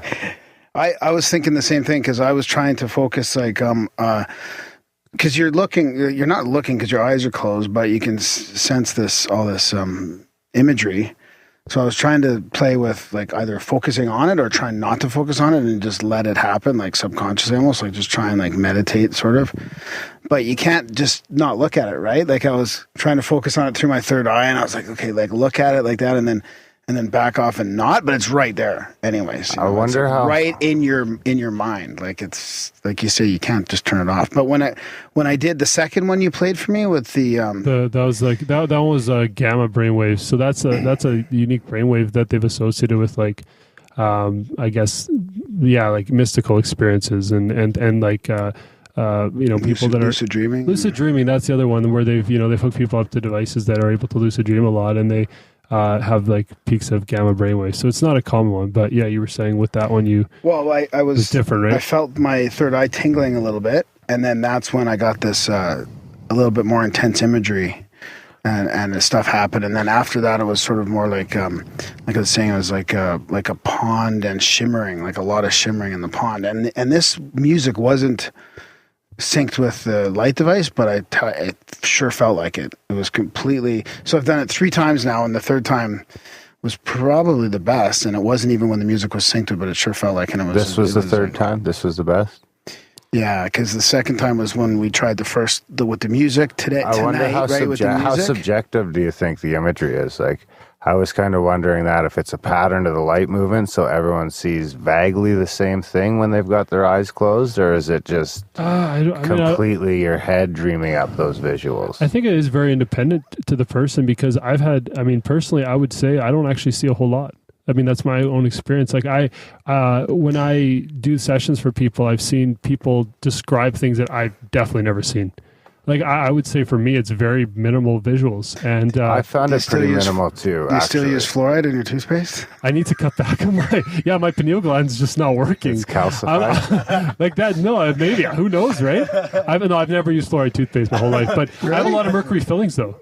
From a kid, I had a ton of mercury fillings as a kid, so maybe that's my issue. Who knows, right? But I found that it was very subtle for me too. Like I wasn't seeing like things. It was more like outlines of shapes or different patterns in the waves or the frequencies of the light, and then when it goes black, it was almost like a spider web sort of background. When it goes black, but it's not off, it's just like a stop in the music. It was like it was black with like a weird purplish grid. Did you see that too? Yeah, kind of, yeah. So that's so I saw some of that. So how similar? I wonder how similar the experiences are. Yeah. Well, I mean, did you say you don't use fluoride in your toothpaste? I've never used fluoride. Really? I don't know. I just thought it was such a bizarre thing. You don't use like normal, but you don't, all toothpaste, well, not all, but most. No, I mean, I worked at Planet Organic for quite a few years. Right. And so, do you use Tom's or something like that? Or? There's just so many different brands that are fluoride free now. Wow, because I'm just sort of half joking about it, but I recently stopped using, I started using the non-fluoride toothpaste. There's, I don't know, to me, it just seems like a weird thing. It just, there's so many things in our culture that are like that, where you just like, really? Like, I mean, there's been times where do human beings need fluoride to have strong teeth? Yeah. Like, why? Or maybe it's not worth the trade-off. Yeah. Well, you just got to stop eating sugar and that shit, and maybe you probably don't need the toothbrush. I was thinking that the other day. We never even used to have fucking toothbrushes. And it's like, well, then I got to quit eating all this delicious sugar. Well, that's my problem. I eat a lot of sugar. Yeah, that's the problem. So, I started this Cyto detox too. I don't know if you ever heard these guys talk about it on like Ben Greenfield podcast or anything like that, but it's that cellular heavy metal detox, like mercury and lead and stuff like that. And apparently it's got that molecular binding agent, and my teeth, when I started using it, my teeth were hurting. I was like, oh my God, what the fuck is it pulling the fillings out? Like, because I still have. What did they say? Fillings. Like when you went to the store and got it, did you say? I had to order it online. Oh, you got it online. Okay. Nobody. It's not approved by. Oh, really? You had to order it online. But you got it through. Was it Ben Greenfield's website? You got it? No. Oh, okay. No, I went directly to the Cyto Detox guys. Okay. Yeah. And they tried to pull your fillings out through your body? No, I don't know. It could have been a coincidence, because I had a cold and I had this ear infection at the same time, but I decided to do it anyways. And so there's lots going on in my jaw and my mouth. So I'm on the second round, like you go 7 days on, 7 days off. So I'm on the second round, like from last night. Right now, you're on it? Yeah. And it's supposed to like totally detox you from heavy metals. Your teeth hurt? A little more than they did last week, I think. So it might be. You have a lot of mercury fillings then? Is that more than I thought? Yeah. I mean, I remember back in the 90s thinking, This is like that Mandela effect thing or something. I don't know. The which, sorry? That Mandela effect. But The I'm just Mandela joking. effect But, is bullshit. but I remember. Yeah, I don't know 90s, about the Mandela effect. I looked into that, and I thought for a while, like, yeah, I don't know about. I remember doctors. I remember not being allowed to have mercury fillings anymore. Like I was in because my teeth were always kind of bad, right? And I remember think they just gave you that spiel because they were trying to upsell you. into the white ones or whatever. But then why did I still get mercury ones? Like, because the insurance companies. Like I thought in Canada it was illegal to use mercury fillings, right?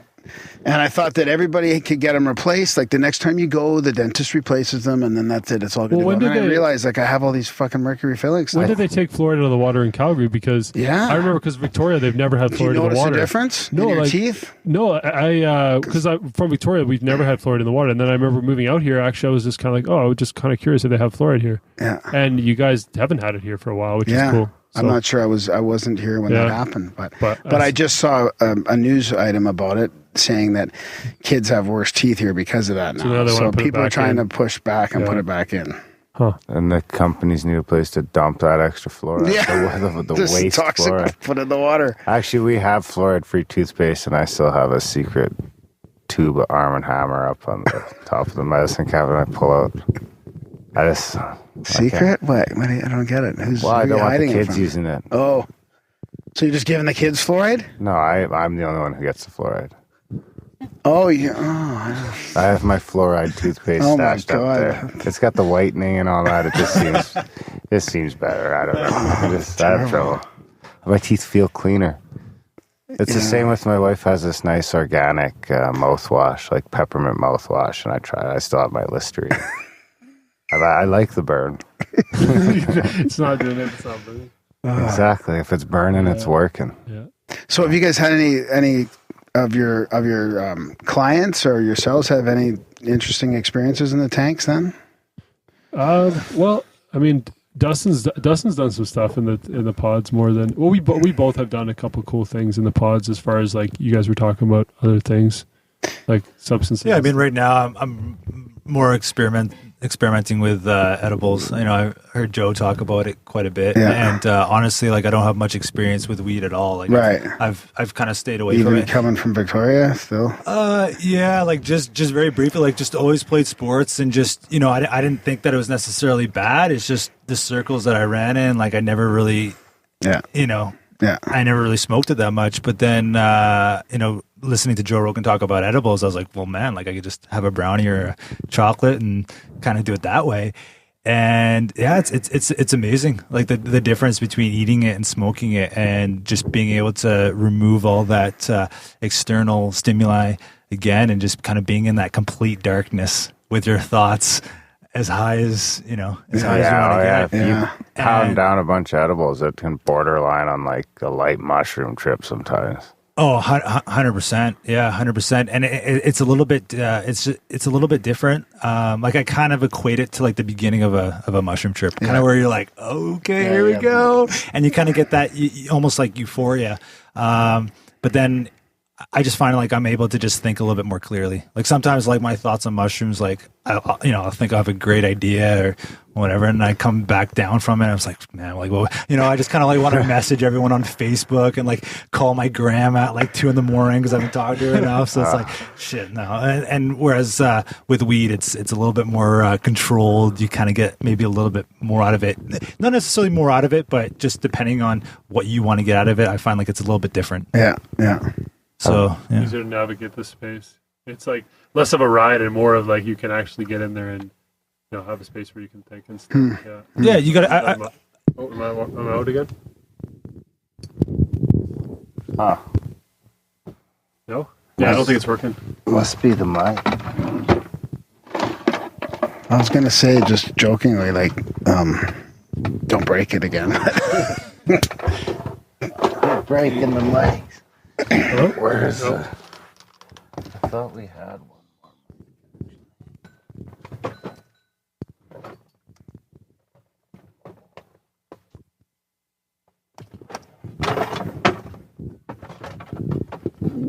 It's funny, I can hear it. You can? Oh, yeah, no, it's back on, I Darren. think it might be just a weird connection. Yeah, of some maybe. sort. Yeah, Darren, it's back on good. I'll just be careful with touching the bottom. Yeah, maybe you're... It's got to be the wire or something. Yeah. another wire, another cord. Probably the connection where it connects to the mic is all fucked. No, I think it's fine. Oh, that's good. I'm Yeah. So geez, you were talking about the navigatability. Well, Dustin was just talking about eating pot and floating and I wouldn't say like it's not something we condone. Yeah, obviously as business owners, it's not something we. Someone's got to get pretty comfortable with floating and also pretty comfortable with a substance before they mix the two. Like, it's not like you go in there first time and you're going crazy with whatever. Like it's first time. I mean, just floating in and of itself, there's so many things just to get used to that experience that. Yeah, we've had some pretty scary experience as well. So, it's definitely not something that, like Isaac was saying, not necessarily something that we feel like psychedelics.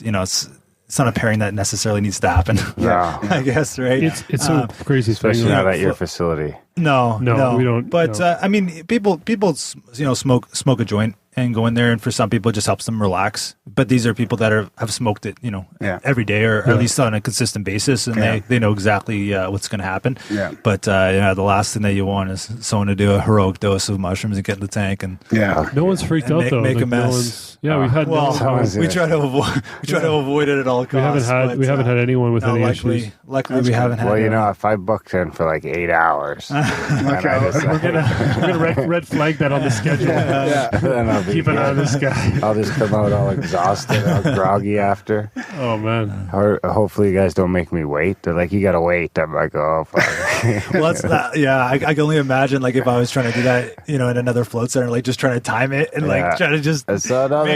Mushrooms are kicking in. Let me in. I can get it now.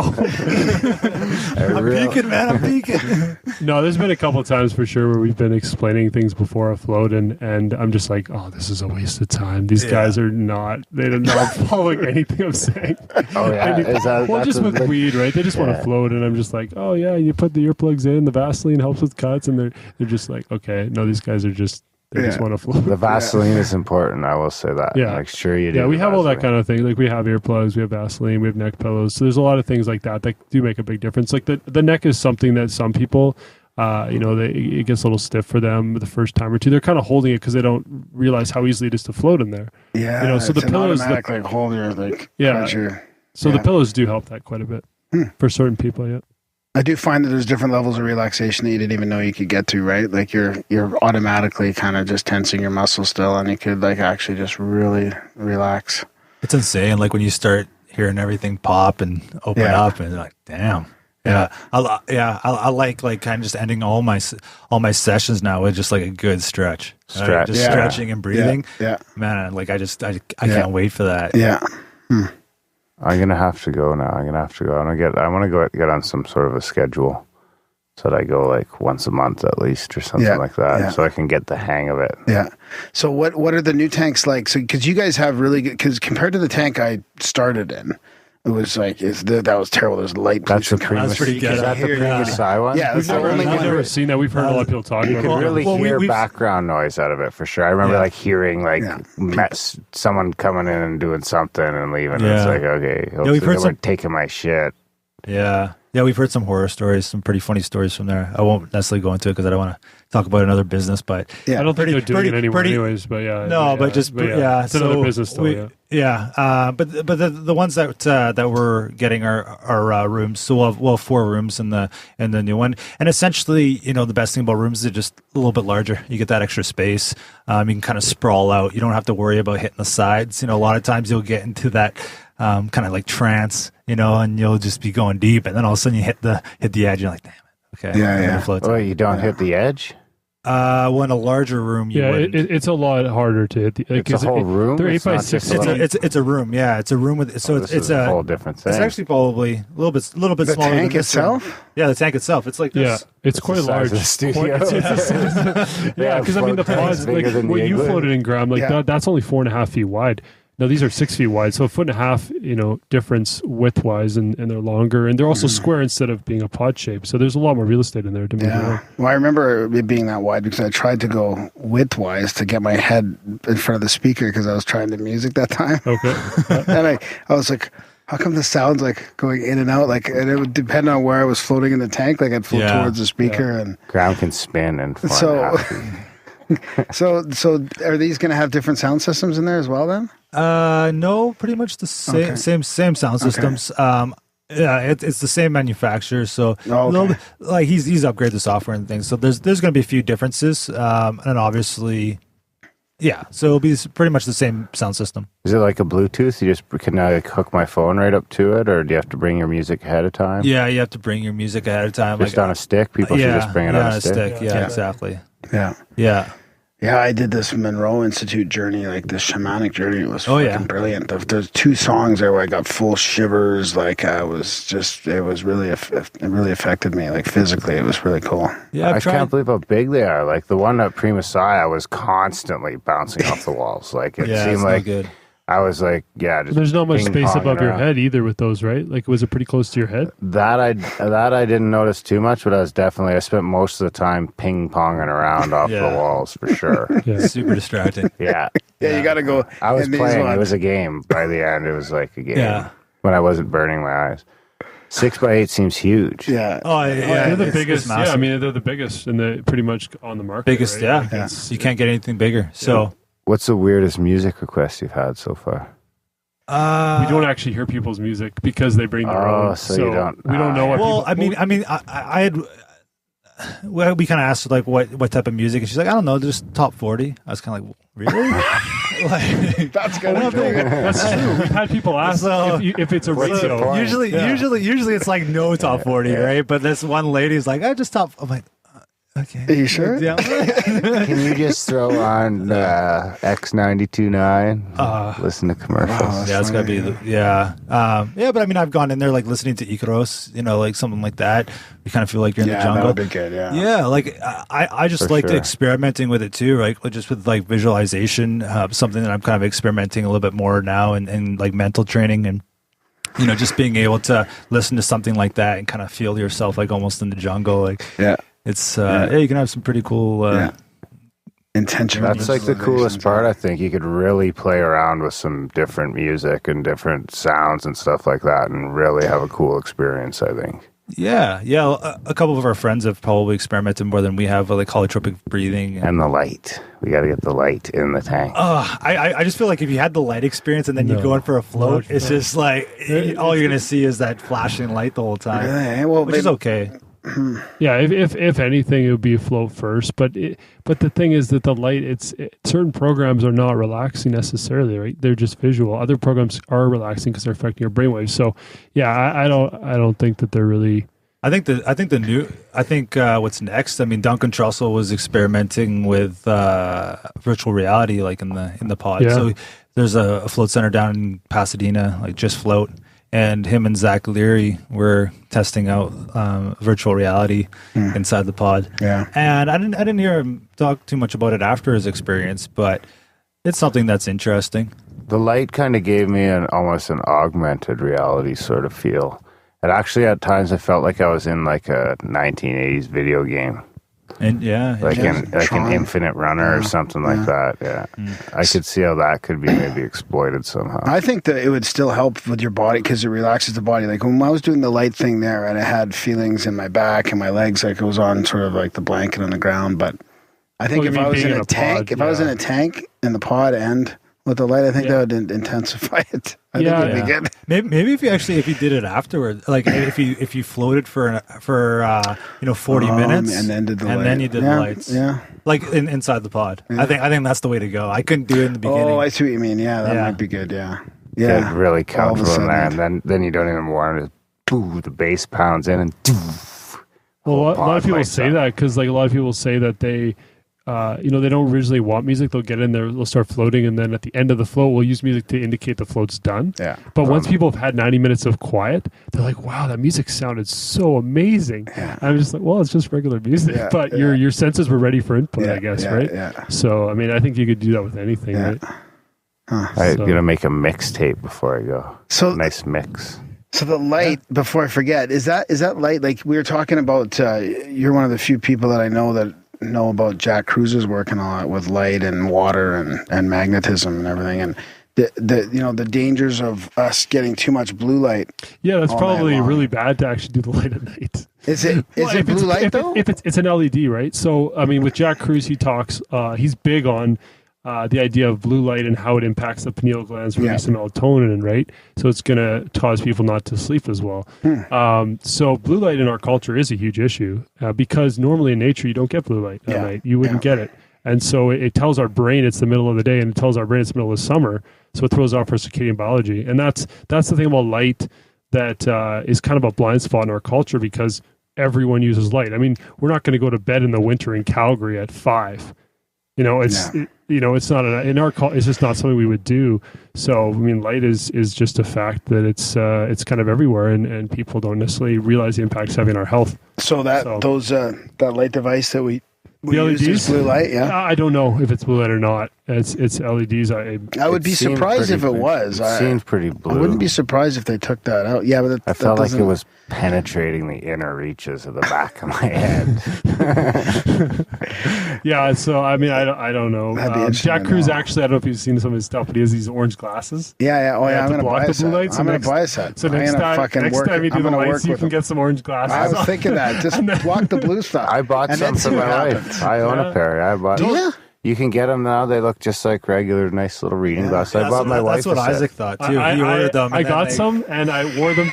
I basically got some. Oh, those look cool online. Like, I follow Jack Cruise's stuff. I believe in it. So I got some, and then I put them on. I'm like, oh man, I can't wear these in public. Yeah, 3 days at the float center. That was that. Like, dude, you're killing business. No, I don't. I never. Bono can rock it. Not you, man. No. It's over. No. But you don't need to wear them like all day.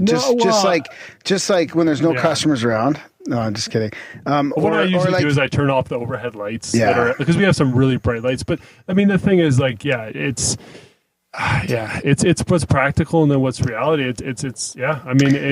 It's a problem, but what are you going to do, right? You're going to walk around with orange glasses? I mean, you could just, I guess at night, I guess you're working at night too, so it's difficult, right? Well, you can get a program for your computer. The one thing that's cool is they have that Flux program where you can adjust the settings on your computer. Yeah. Because most people are staring at a computer at night. That's what Lisa uses the glasses for. She works. My phone switches now at sundown. It switches to Yeah, mine too. I got my phone to do that. They have covers too. And stuff. So Jack would say because we don't have all this sunlight in Calgary, and especially in the winter, it gets dark like, at 5 o'clock or whatever, and it doesn't even get light till 7. Like it's pretty. No, not 7. It isn't light at 7. Like 8. And then and then I'm thinking I'm in the winter. I'm under fluorescent lights all day long. I don't even see the sun. I mean, I can go outside and see it every once in a while. But he's big on just getting out. And his is getting the cold then, right? Well, using the cold. He talks instead about of the light. Quite a bit. Yeah, he talks about cold, but he's also big on. He says one of the best things you can do to get your skin biology, running properly is just to get outside in the morning. Yeah. Any time between like 9 and 11 or 9 and 12, just to get a little bit of sunlight through your eyes without contacts, without glasses, right? Yeah. That's one of the things he talks about. Yeah, that's interesting. Does me wearing reading glass or eyeglasses fuck all that up? I'm not sure. Yeah, for the type of sun he's talking about, you should stare at it without anything. I'm not sure. That's why I have to eat food. That's my weakness. That's why I have to eat food still because of my glasses. Otherwise, you'd be like living off sunlight. Yeah, like those people. Breatharian. That's one of the things. Those people that talk Graham's about. Graham's gonna get there. He's what gonna do they call? get What do they call? Light gazing, sun gazing. Breatharians. Breatharians. But they sun gazers. Sun gazers. Is that? I wonder if that's real or not. I've always wondered, is that a thing or not? We were talking. When were we talking about tonight? Well, I think it's a real thing. Usually, they do it for about 3 weeks and then they die. No, I don't mean living on sunlight. I mean, there's the value of like staring into the sun. Like it's kind of a weird thing. Like, where did that originally start? There's some Indian. Just watching sunsets and Indian. We were just talking about it tonight. There's Indian gurus or something. Sunset and sunrise, and they do it like almost like shaman or like Indian monks or Tibetan monks that do it, where they go like they fast for weeks and months and they just look at the sun. And so I don't know if it came from them. For what purpose, though? I wonder. To eat. That's how they eat. Okay. They live off the sun. Food tastes better than the sun. The sun provides. That's my argument as well. Yeah. So, have you guys thought about ever opening up something different? Like, is there cold pools and like all this stuff? Like you and I were talking about some of this like healthier, like alternative healthy stuff, right? Like cold water, cold showers, cold pools, like ice baths, like this Wim Hof stuff, or infrared saunas. Like, have you guys ever thought about expanding or doing like a business with like that kind of stuff for people? Like, I mean, the cryo chamber stuff. It's not the cryo chamber.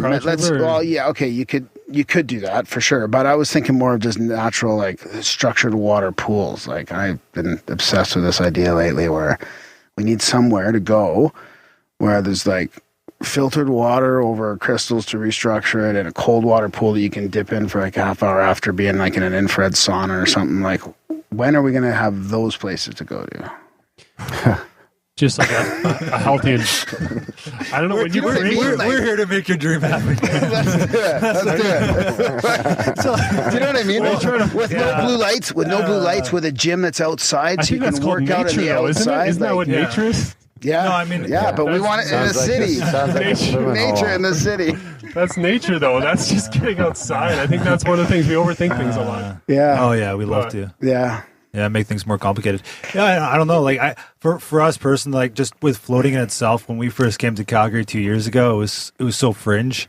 So, I mean, to pair it with anything else, like what Prima Say did, it just kind of brand confusion. Like, a lot of people probably didn't even know they had a float tank. Yeah. All right, they didn't see them as being a float center. Yeah. So for us, it was priority to kind of be known as a float center first. But yeah, no, I agree with you that there definitely is room in that space. But I kind of see like gyms, like they need to step up. Like, like the On-Ed Academy, in Austin. Right. Yeah. I mean, what they offer is so far and above and beyond what Good Life and World Health and wherever else is in the city. Not to bash them, but like there's definitely a lot of innovations that they can take advantage of. Yeah, I mean, for us, like it's just even the fluorescent lighting or whatever. Pools? They have crystal pools there. Nobody has a crystal pool yet. This is my idea. I want to restructure the fucking filtered water into a pool that you can bathe in. And they have some birds that bring you, a couple of doves bring you your towel when you're done. Just drop it off and tweet you a little song. I'm telling you, it's the light and the water. Like, light, water, magnetism. Magnetism's the other big one. And like I don't. EMS and stuff, right? Jack stuff's a little deep for me, but I could see where it's going, and it could get to that point. Like, water has memory, right? Like, it is pretty interesting how you can run water in the sunlight over crystals, and it changes the structure of the water. Like, there's some pretty cool science now, and that's going to start to be like very important the way we consume water, right? Lisa puts affirmations on our water bottles. I think that's good too. But it's cold water season at the igloo. So we need to be structuring in the pod water, is what you're saying? Oh, maybe. I never even thought about the pod water. Yeah, that's interesting. Well, the thing about pod water. Oh, the pod water. The thing is, people are floating. I was thinking podcast. The water for the podcast we need to. Yeah, I mean, the water. I mean. There's some float centers that have done some different things with the water as far as the mineral composition. I mean, there's some float centers that have used dead sea salt and different types of salt. Yeah. And it's just Epsom salt's been the standard for such a long time. I mean, floating's been around since the 60s, and everyone's used Epsom salt, right? And who knows? Maybe there are other things that are better, but Epsom salt seems to be working really well. Yeah. So. Well, it probably restructures the water on its own there. Who knows? I'm serious. This isn't some conspiracy thing. These are like fucking neuroscientists talking about it. Install a structured water system for us. Yeah. We'll use it. That's just whatever he says it is. He's just like going to grease money out of you. No, we're not paying for it. I'm just saying we need another $500 for parks. There has to be a way to measure it, of course. Couldn't you just like throw some crystals in it? We could upcharge people. We could say, okay, do you want pod 1? It's just regular water. Yeah. Pod 2 is structured. People always pay more for a premium service. But if you guys are into cold water shit, now is the season. Like, the water out there is fucking cold. You can jump in there and sit in there for a few minutes. Have you done it? No, I've been thinking about doing it this year, though. It feels great. It's like winter's coming, and you can see in the morning the lake is just steaming. It's so fucking freezing. So I've been thinking of maybe just going out there on the weekend and just like jumping in there and trying to stay in there for fucking 5 minutes or whatever. Yeah, it's hard. Just watch some Wim Hof videos beforehand to pump yourself up. Yeah, exactly. I'll sit on the couch, get all jacked, and like run out there in my swimsuit and Have you guys seen Choked? I think it's Choked. The Hicks and Gracie documentary. No. Like he was up in, I think it was Denver's, like where he was training out of, and he'd just sit in the river for like 20 minutes. Yeah, that's just doing breathing exercise. Like he's probably doing the Wim Hof, like before there was Wim Hof, right? And he just called it yoga in the river or whatever. Just insane. It's supposed to be good for you, real good for you. Oh, but then would you just go from that infrared run sauna? In the house and then have a hot shower? I don't have an infrared sauna. Yeah. I think hot transitioning back and forth is supposed to be very important. Yeah. So your neighbors just watch you run steaming across in the lake back in. I'll try it out. I haven't really had a chance to do the cold shower much, but I was in a steam room last couple of weekends ago, and then I went to the cold shower and back and forth from the steam room, and it felt great. It felt amazing. It is amazing. Yeah, you feel alive. It does. Like you're like, okay, because I like kind of the idea of like having that like mental test like each day, you know, like it's something that Aubrey and Joe Rogan and like they talk a lot about that, you know, about just putting yourself in those situations like on purpose, like it's just, you know, and just build that mental strength. But I haven't quite been able to get there. I hate the cold. I did the poor circulation. I'm like, careful, I want to move down to Arizona. Canadian groundwater is a fuck of a lot colder than a cold shower in LA too, I would say. Yeah, that's the other thing. Some places can't even get it that cold. Like our cold showers are fucking cold, right? Especially in like January, you could fucking ice one out for sure. Or maybe I'll just do that. I was like, is that a rub one out, ice one out? So I did do a dip in the Banff. There's that Minnewanka Lake. There's a little swimming area. That was cool. I went in the Glacier Lake there not too long ago. That was pretty fun. Like for 5 minutes, I couldn't stand. There was these two ladies swimming around like for 10 minutes. I'm like, I don't know how you're doing it because I could already feel my nuts shrivel up and start getting numb. And like when nuts start getting numb, I'm like, I think it's probably time to get out. Like I didn't even... You can even get that over at those cliffs there, those Exshaw cliffs. Is it Exshaw? There's like a place out like 3/4 of the way to Cam where you can jump off the cliffs, and the water is like, you can go out there in August and the water is so fucking cold. More people die from fucking getting hypothermia before they can swim back to shore than from jumping off the cliff. Really? Yeah. Do people die there? Kevin almost fucking drowned there. Really? His friends had to rescue him because his legs froze up. No way. It's fucking cold, man. I don't think I don't think you're more than like fucking 30 or 40 fucking kilometers from where that ice melted. That's cold. That's really cold. I'll take you out there. There's a place in Cameron where people go get their little. There's a stream of. What do you call it? Like creek water? What's they called? Like streaming water from the. There's another name for it. Spring water. Spring water, and then go fill up their jugs. In Canmore. We were actually talking about doing that when we first opened. Like, hey man, like we'll sell like natural like Canmore spring water, and we'll go up there with buckets. We had so pre-bottle it. Yeah, I think there was just you got to get crystals. You got to put it over the crystals.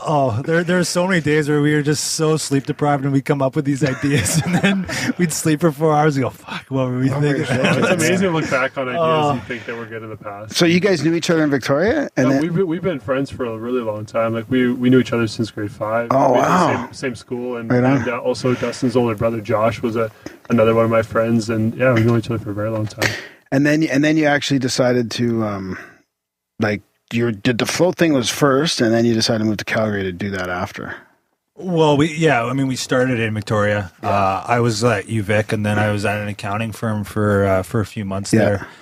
And then we were just trying to get the business started because the idea is that Isaac would work in the business, and then I would just work at the accounting firm. Yeah. And we would just go from there. Right. And kind of supplement like the income that I was making. Put that back into the business.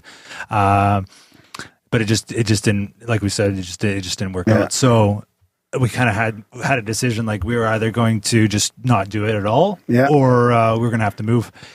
And Isaac, luckily, like he had a sister out here, and that was pretty much the only person that we knew. Wow. Good for you guys. Yeah. And we lived in her and her boyfriend's place for like 4 or 5 months. Yeah. I worked at Sobeys Isaac worked at Planet Organic, and we were just kind of putting the pieces together slowly but surely. Wow, looked at a lot of locations. Like we probably looked at over 30 places over 6 months, and trying to figure out where to do, because we didn't know Calgary, right? Like we just asked people. We kind of drive around. Like there's a lot of days we just you don't end up in Dover. Yeah. Wow.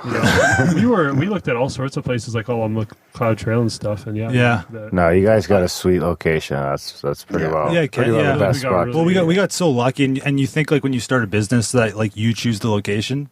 But it's just not even close to the case. Like the landlord chooses you, like they have all these options. So you can't just decide that, this is a great location, I'm going to put my business here. But it just doesn't work like that. And I just remember like when Isaac he came in that terrible winter, like I guess 3 years ago. I remember that. And he had no car, nothing. So he's good. He's going around by bus and C train with a camera, with a camera, places, freezing the ass off. And then he would send them back to me. It would take me a couple hours to upload these videos and like send it to Dustin. And he would just meet me in front of the place. So we're here on so and so. I'm like, what do you just Anyway, it's just funny. Wow, good for you guys. That's awesome. Yeah, it works. Good to see it's working out well. That's awesome. I can't even believe it, to be honest with you. Yeah. I mean, like, it was just kind of like the perfect storm, with what was going on in Vancouver. We kind of caught that wave and, Joe Rogan talking about it. And it was just the right time. Yeah, I think like the growth in the industry outweighs the recession, right? Like you can be growing. It doesn't matter. There's a million people is more than enough people to... with people switching on all the time. It's really hard to say if the recession's affected floating at all because a lot of people are stressed out from, I'm out again. No, I think it's working. I think you're right. Okay. Yeah, it's hard. It's just hard to say, right? Because a lot of people are going through a lot of stress these days, and so maybe they're floating. And with floating, I mean, it's you can get as low as $39. Like it's not super expensive, right? Most people can afford to do that once a month, and so it hasn't. I don't think it's affected us necessarily that much. Hard to say though. Yeah. Yeah, well, I remember it wasn't too long ago when the only float tank, I heard, now I don't know if this is true or not, but the only float tank in Alberta was the one that we were just talking about that got moved from Eden's Cove to Primasai. And then all of a sudden, you guys have two facilities, and I think there's somebody else didn't make it, and then there's another person, I think, that I know of. But, I mean, you two guys are taking Calgary by storm, and it went from, like, 0 float tanks or 1 float tank to, like, now we're going to have... 12 or 15 in the city, maybe. Yeah. And you guys will have like 10 of them, probably, right? So, well, believe it or not, I mean, Edmonton is far above and beyond what Calgary has. Wow. Yeah, like that's just insane what's happening in Edmonton. Like more so than Vancouver. Like I don't know why, but how many in Edmonton do you think there's 6 or 7? There's at least 7 or 8 legit float centers with like 3 or more float tanks. That's crazy. And this is all within the last 2 years. This is only because was there a float center in Edmonton when we opened? Floatique. Yeah, there might have been one. Yeah, there's one float center when we opened. So there's 7 or 8 that have opened in Edmonton the last 2 years. So what's Edmonton, like half of Calgary? No, it's pretty similar. Is it pretty similar? Yeah, just over a million, I think. Is it? Yeah, it's still pretty big. So any plans to branch to like Medicine Hat or Lethbridge or any of these other towns that could use one? Or we have a lot of people driving down from Lethbridge to float with us. Yeah, that's amazing. People, no one's opening Lethbridge yet, though. Everyone's, quite a few people have tried. Like they've kind of approached us and kind of asked us how the process was. Certain questions. Yeah. Down in Lethbridge, few people, and I'm surprised that they haven't been able to do it. There's one out in Canmore as well. Yeah. Wow. That's crazy. Yeah, you guys got in right at the right time. That's crazy. I thought we were late, and then you realized that it was kind of perfect timing because we came also like right after the river flooded and stuff too. Yeah, so it was an interesting time to come here. I'm surprised how much it's caught on. Yeah. Like I really am. Like I just think that it's just the next wave, like the next thing, like along with like plant medicines, and yoga and floating. Yoga being from before, yeah. But I mean, it just complements it. You know, yoga was just, I guess, the start of it, right? And then kind of like the paleo movement, and that's kind of died down. And now it's mental health. Like that's going to be the next big wave. Like meditation, floating, yoga for mental health. Yeah, it's definitely here to stay. Yeah, I agree. And I think even like the lights, it's just a technology because with the lights, I think people are more using it with like as a complement to therapy, right? So like a lot of Isaac would be able to speak to this a little bit more than I, but there's, I think, psychiatrists and things that are using it as part of their practice. The light devices. Well, the guys that created, I don't know a ton of, like, I mean, the guy to have on, like I said, would be Todd, but there's the guys that created the original Lucille light. I think they were psychiatrists or whatever. Like they know more about that sort of thing as far as creating programs specifically as far as like a therapy session. Yeah. So I'm not sure how exactly they would use it in a therapy session, but maybe when you go into certain brainwave states, like theta. I know theta is one where people associated with dreaming, associated with creativity, visualization. That's a brainwave state that has been shown to increase with floating.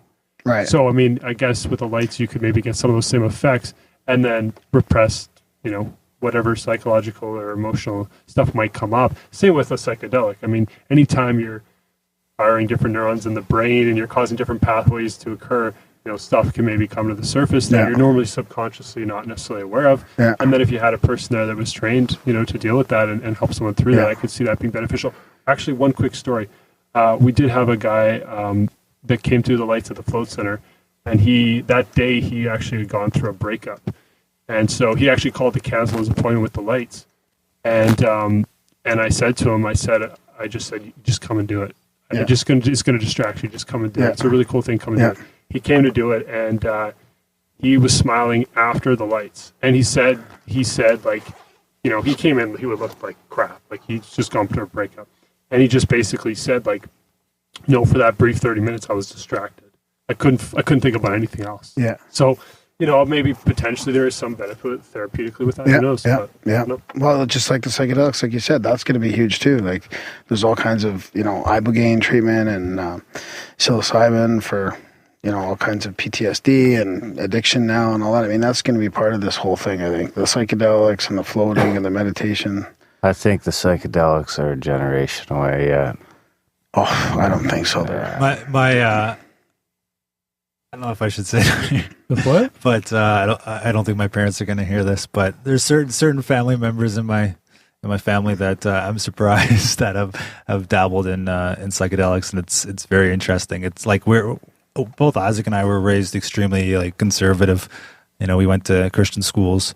That's one of the reasons why we weren't really introduced to pot and to really any type of drug. Really, yeah. And so to get to this point where people in my family that I would never expect to dabble in it it's just kind of a testament to and largely it's kind of the things that I've said and they trust my opinion. I'm not just going to raves and being an idiot, treating it with some respect, and they've heard what I've said and they've tried it, and that to me just blows my mind. And I think now with the internet, it's just the wave is coming, like to get people like Amber Lyon, like she's not your typical psychedelic explorer, right? So I think the wave is already here. I think it's not even coming. I think it's here. I think people are riding that wave. There's an exodus going down to Peru to do the ayahuasca, and there's all kinds of people. Not like smoke. Not that smoking DMT really should be categorized in the same way, but that's very so many people are trying that, and I don't know. Have you guys done ayahuasca? No. It's just mushrooms. Mushrooms. Yeah. Yeah, it's been a long time for me that I've done anything, so it's been at least almost 8.5, over 8.5 years now. So, but before psychedelics has been quite a while. Just obviously intentionally. Yeah. So it's acid and mushrooms and stuff like that way back in the day, ecstasy and that kind of stuff. But when it was good. But never ayahuasca. No. Is this something that you would look? No, I don't think so. I mean, I've thought about it lots, but I don't think I will. No. Back before I don't feel like I math. Yeah, I don't feel like I need to right now. I might in the future, but yeah, I'm good with yoga and meditation and floating and shit like that for now. Yeah, I feel light devices and whatever light else. zapping and 30 different supplements. You take a lot of supplements too? No, not that many. No, just trying like that detox thing and like nicotinamide riboside. Just getting high off of mercury detox and stuff. Mercury detoxing, sucking his fillings out. Yeah. You could probably crack that. Is anyone else getting hot in here? Yeah, okay. You can crack the door there. Yeah, what were you saying there? What's that? Oh, I was just gonna quickly just say, like, yeah, it does seem to be something that you kind of need to feel called to. Yeah, because I watched that one Netflix documentary with Rick Strassman. Chelsea Handler, I think, and a couple of her friends. Oh yeah. And I just wanted to just put my head through a wall. I shouldn't be watching this. Like, this is just ridiculous. Just because they didn't really have any reverence for it, or I was just and then going from that and watching I watched Aubrey Marcus's documentary the other day. What's that one called? It's called ayahuasca, isn't it? Drink the Jungle. Drink the Jungle. Yeah. So you can go check that out. Yeah, it's amazing. Yeah, it's really done really well. And to kind of hear those stories, it's pretty cool. And it's something that I was kind of like, I felt like I was kind of called. Like every now and then I kind of feel it, and it's it kind of goes away. So yeah. No, I think it's great for people. I'm totally not against it at all. Just for my own. Just having a good environment to do substances. It's just I think if people are doing it in the right way, and information is just getting out there though. Like how much longer can all these things be suppressed? All these different ideas, technologies, whatever it is, like conspiracy type stuff, like stuff that's actually legit. Like the stuff that really is legit, it's going to come to the surface in the next 15 years, regardless of anything. Yeah, it is right. That's the craziest thing about running a float center, is that you get all these customers from all walks of life, all different ages, and then you kind of go, you kind of look at them, you start the conversation, then all of a sudden, they'll say something, and then you'll say something, and all of a sudden you've got this intense conversation about going into the jungle, and it's amazing. We get those conversations all the time. We had one guy that decided to just walk to Victoria, I think, with with MDMA in his backpack, and he was just gonna backpack and just live out in the wilderness.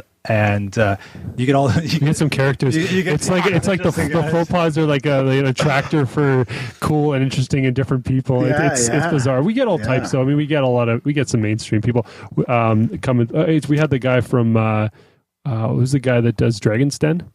There's just different people on Dragon's Den. Brent Wilson. The billionaire. He come in there? Calgary billionaire, or whatever. He came in once, but you get all different types of people, right? It's you kind of should have locked him in there and held him for ransom. I didn't even know who it was, and then he just came in with like a full beard, like it looked like he was just came off like a Survivor episode or something. Yeah, basically. But then he was like a bum on the street. And then I looked at his girlfriend. And I was like, okay, I gotta Google this guy. That's pretty much it. Makes sense. That's funny. Yeah. That's like a celebrity. There you go. You should have got him to put a face up on the wall, a picture like the diners used to. Yeah, we've had a few. We've had a few, like Jordan Mean, UFC fighter. Jesse Lumsden. He was a big name for a little while. Football. We had a couple people from the Olympic bobsled team, or come in and stuff like that. Yeah, I don't think it's going away. I mean, it's just going to get more and more. You guys, it's just going to be more and more popular because it's not a fad. I don't think it is a real significant health benefit. And yeah, I mean, and we just want to continue to offer it in Calgary. Like we're just so excited to be able to be in this industry, to be able to utilize it ourselves and to offer it, and we're always kind of constantly improving. Like we've come a long way, from when we first opened. Yeah. It's I feel bad for our first customers. Just getting everything dialed in as far as temperature, like it's not easy. You think on the surface it sounds easy, like get the water right and everything. It takes a while to get it right so that people have a float where they don't even necessarily feel parts of their body at times. It's just because it's so close to body temperature, right? Yeah. So there's things like that it's not easy to get right away. Yeah. Well, hopefully some of our local listeners will head down. What's the address? It's 1422 Kensington Road. Nice. Yeah. Nice. And then the new one, do you know where that's going to be? Yeah. So the new one, I don't really know the address actually, but is it right on 33rd or? It's on 22nd. 22nd. So 22nd and 33rd. Oh wow! Okay. Yeah, so right by the Safeway and the Starbucks there. Oh, nice. Okay. Magic number. Yeah, what's that? Magic number. He likes the number 3. I think 22 times 33 is 666. There you go. Yeah, it is. Yeah. Is it? No, I might be wrong with that. Again with the math. Started with the math and ended with the math. Yeah. Is there anything else? Is there anything else you guys want to mention before we wrap it up? Just like one Just because I know you talk about the synchronicity thing. Yeah. Just another bizarre synchronicity, because I mentioned the one on the bus coming to Calgary. And I've never believed in synchronicities or even knew it was a thing. I was in Victoria working at a health food store, Planet Organic, like we talked about. And basically, I just randomly started seeing a lot of numbers like, 111, 333, that sort of thing. And just within a span of a few days, saw tons of numbers like that and didn't think anything of it, completely went out of my mind.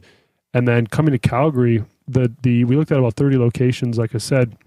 When we pulled in front of the float center, our current location, we pulled in front, the license plate on the car right in front of us. We pulled right in to look at that location for the first time where we are now. The license plate was 555, and it was just the weirdest thing because it hit me. It was like, I haven't seen these numbers in a long time, like the repetitiveness of it, and it's just, I don't know, it's just a weird thing.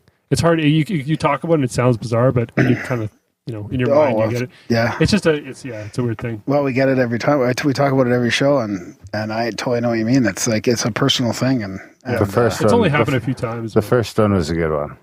That was the first one. I'll give you're on board, and then you just jump ship. I'll give the first one like an 8.5. Is that pretty high? That's a pretty good one. Okay. The second one, I'm not going to rate. So was I even rateable? but it is because I didn't explain it very well. But and I was showing him something. I was kind of distracted, so I distracted you. I didn't mean to do that. But I understand what you mean, because there was a gap, and then that was a signal that was your right place. Every time there'd be like an important, I guess, thing that's happening, or to pay attention. I get the idea of pay attention or whatever. That's my interpretation of it. But it's something you kind of have to experience. Yeah. But it's anyways, we'll leave it at that. We recently had one that reminds me of this guy who did a PhD in Australia. One of our listeners, and he sent it in. And he was saving his PhD file every day. Yeah, on the last day, he saved it, like every time he would update it, he would save it till it got to the last revision. And then he looked at the word count and some other count on there, and he picked between the two numbers, he picked like 918888. That's what he picked to save the file as. And this is a random number? Or well, it was kind of a combination of the word count and some other count on the file. That's what he chose. It felt like a proper number to him. And I think it was the next day, like I'll get some of the details wrong. The next day he was driving, and he sees this car fly by him. And he's never seen this car before. The license plate 918888. As he was dropping, I think he was dropping it off. He was probably hand delivering it. There was something about the delivery of it. I guess that is not a significant number until like the day before. That's just kind of weird about that. Yeah, and then when he didn't see that car again, and he saw that same car like 3 months down the road. He was waiting for his PhD result, and he saw the car with the number that he named the file of, and then he got his PhD back. So it was pretty interesting synchronicity. I didn't tell it very well. That was a terrible telling. I think you fucked up a couple major details. What? I remember hearing that one on. What story was it? What show was that? I don't know what show it was. It was recent. It was only like last couple of weeks. It was probably one of the last synchros I read there. Huh. Yeah. We get listeners sending them in all the time. It's amazing. There's some really cool. There's some good ones. They can't be coincidences. They're like, holy fuck, that's a meaningful synchronicity. Like I said, sitting beside that girl on the bus, the literal chances of that are 1 in 1.2 million. But then that happened to you when you found your spot. That's why it's important. Well, right? I could beat it down to a lot less than that, but I'll give you an 8.5. It's not 1 in a million. Why is it a 1 in a million? It's probably because you both. If I assume she doesn't have a car, so right away, if you guys are both on the bus, we're gonna take this down to people that take the bus.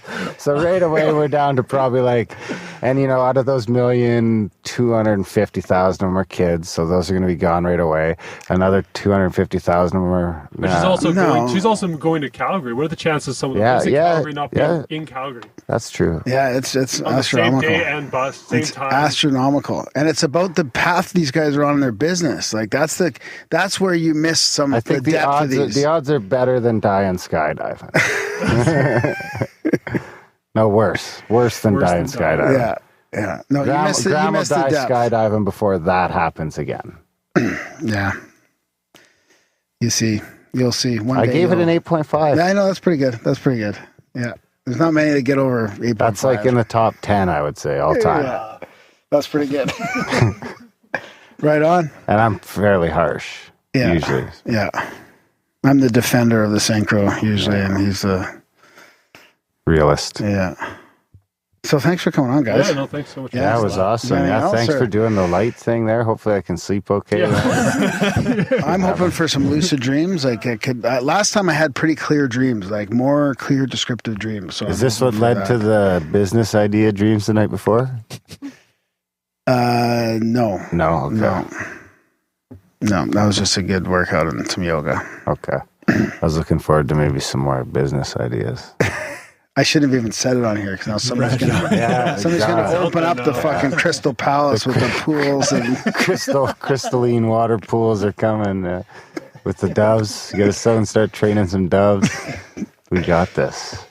Do you guys? I wanted to ask you, what about massaging people? Not you guys, but the massage chairs before the floats. I heard somebody massage chairs are the narrow spa maybe. Right? Yeah, there's other things, but massage. I don't know. It's my own personal experience, but I don't really like massage chairs. Yeah, I tried. I actually went and tried like the best massage chair. Apparently, in the world's like a $10,000 massage chair.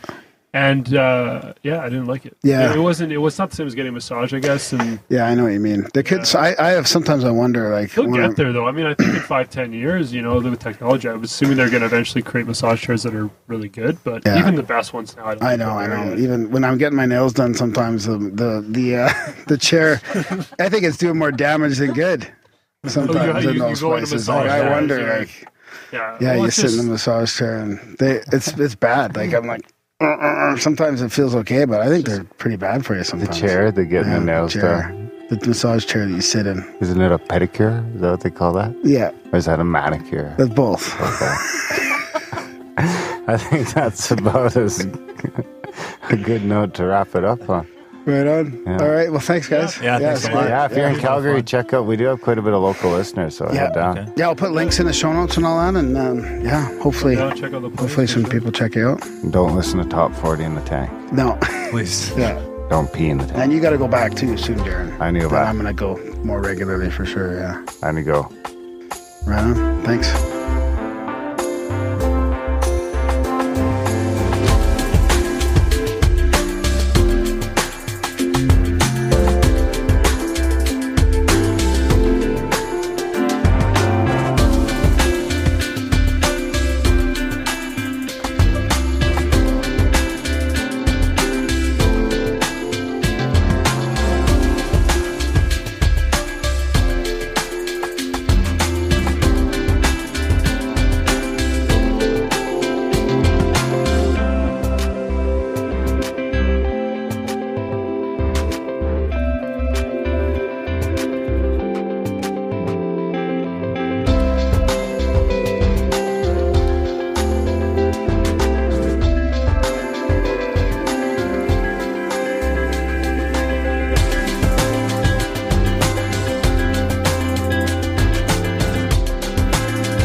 conspiracies and high paranoia.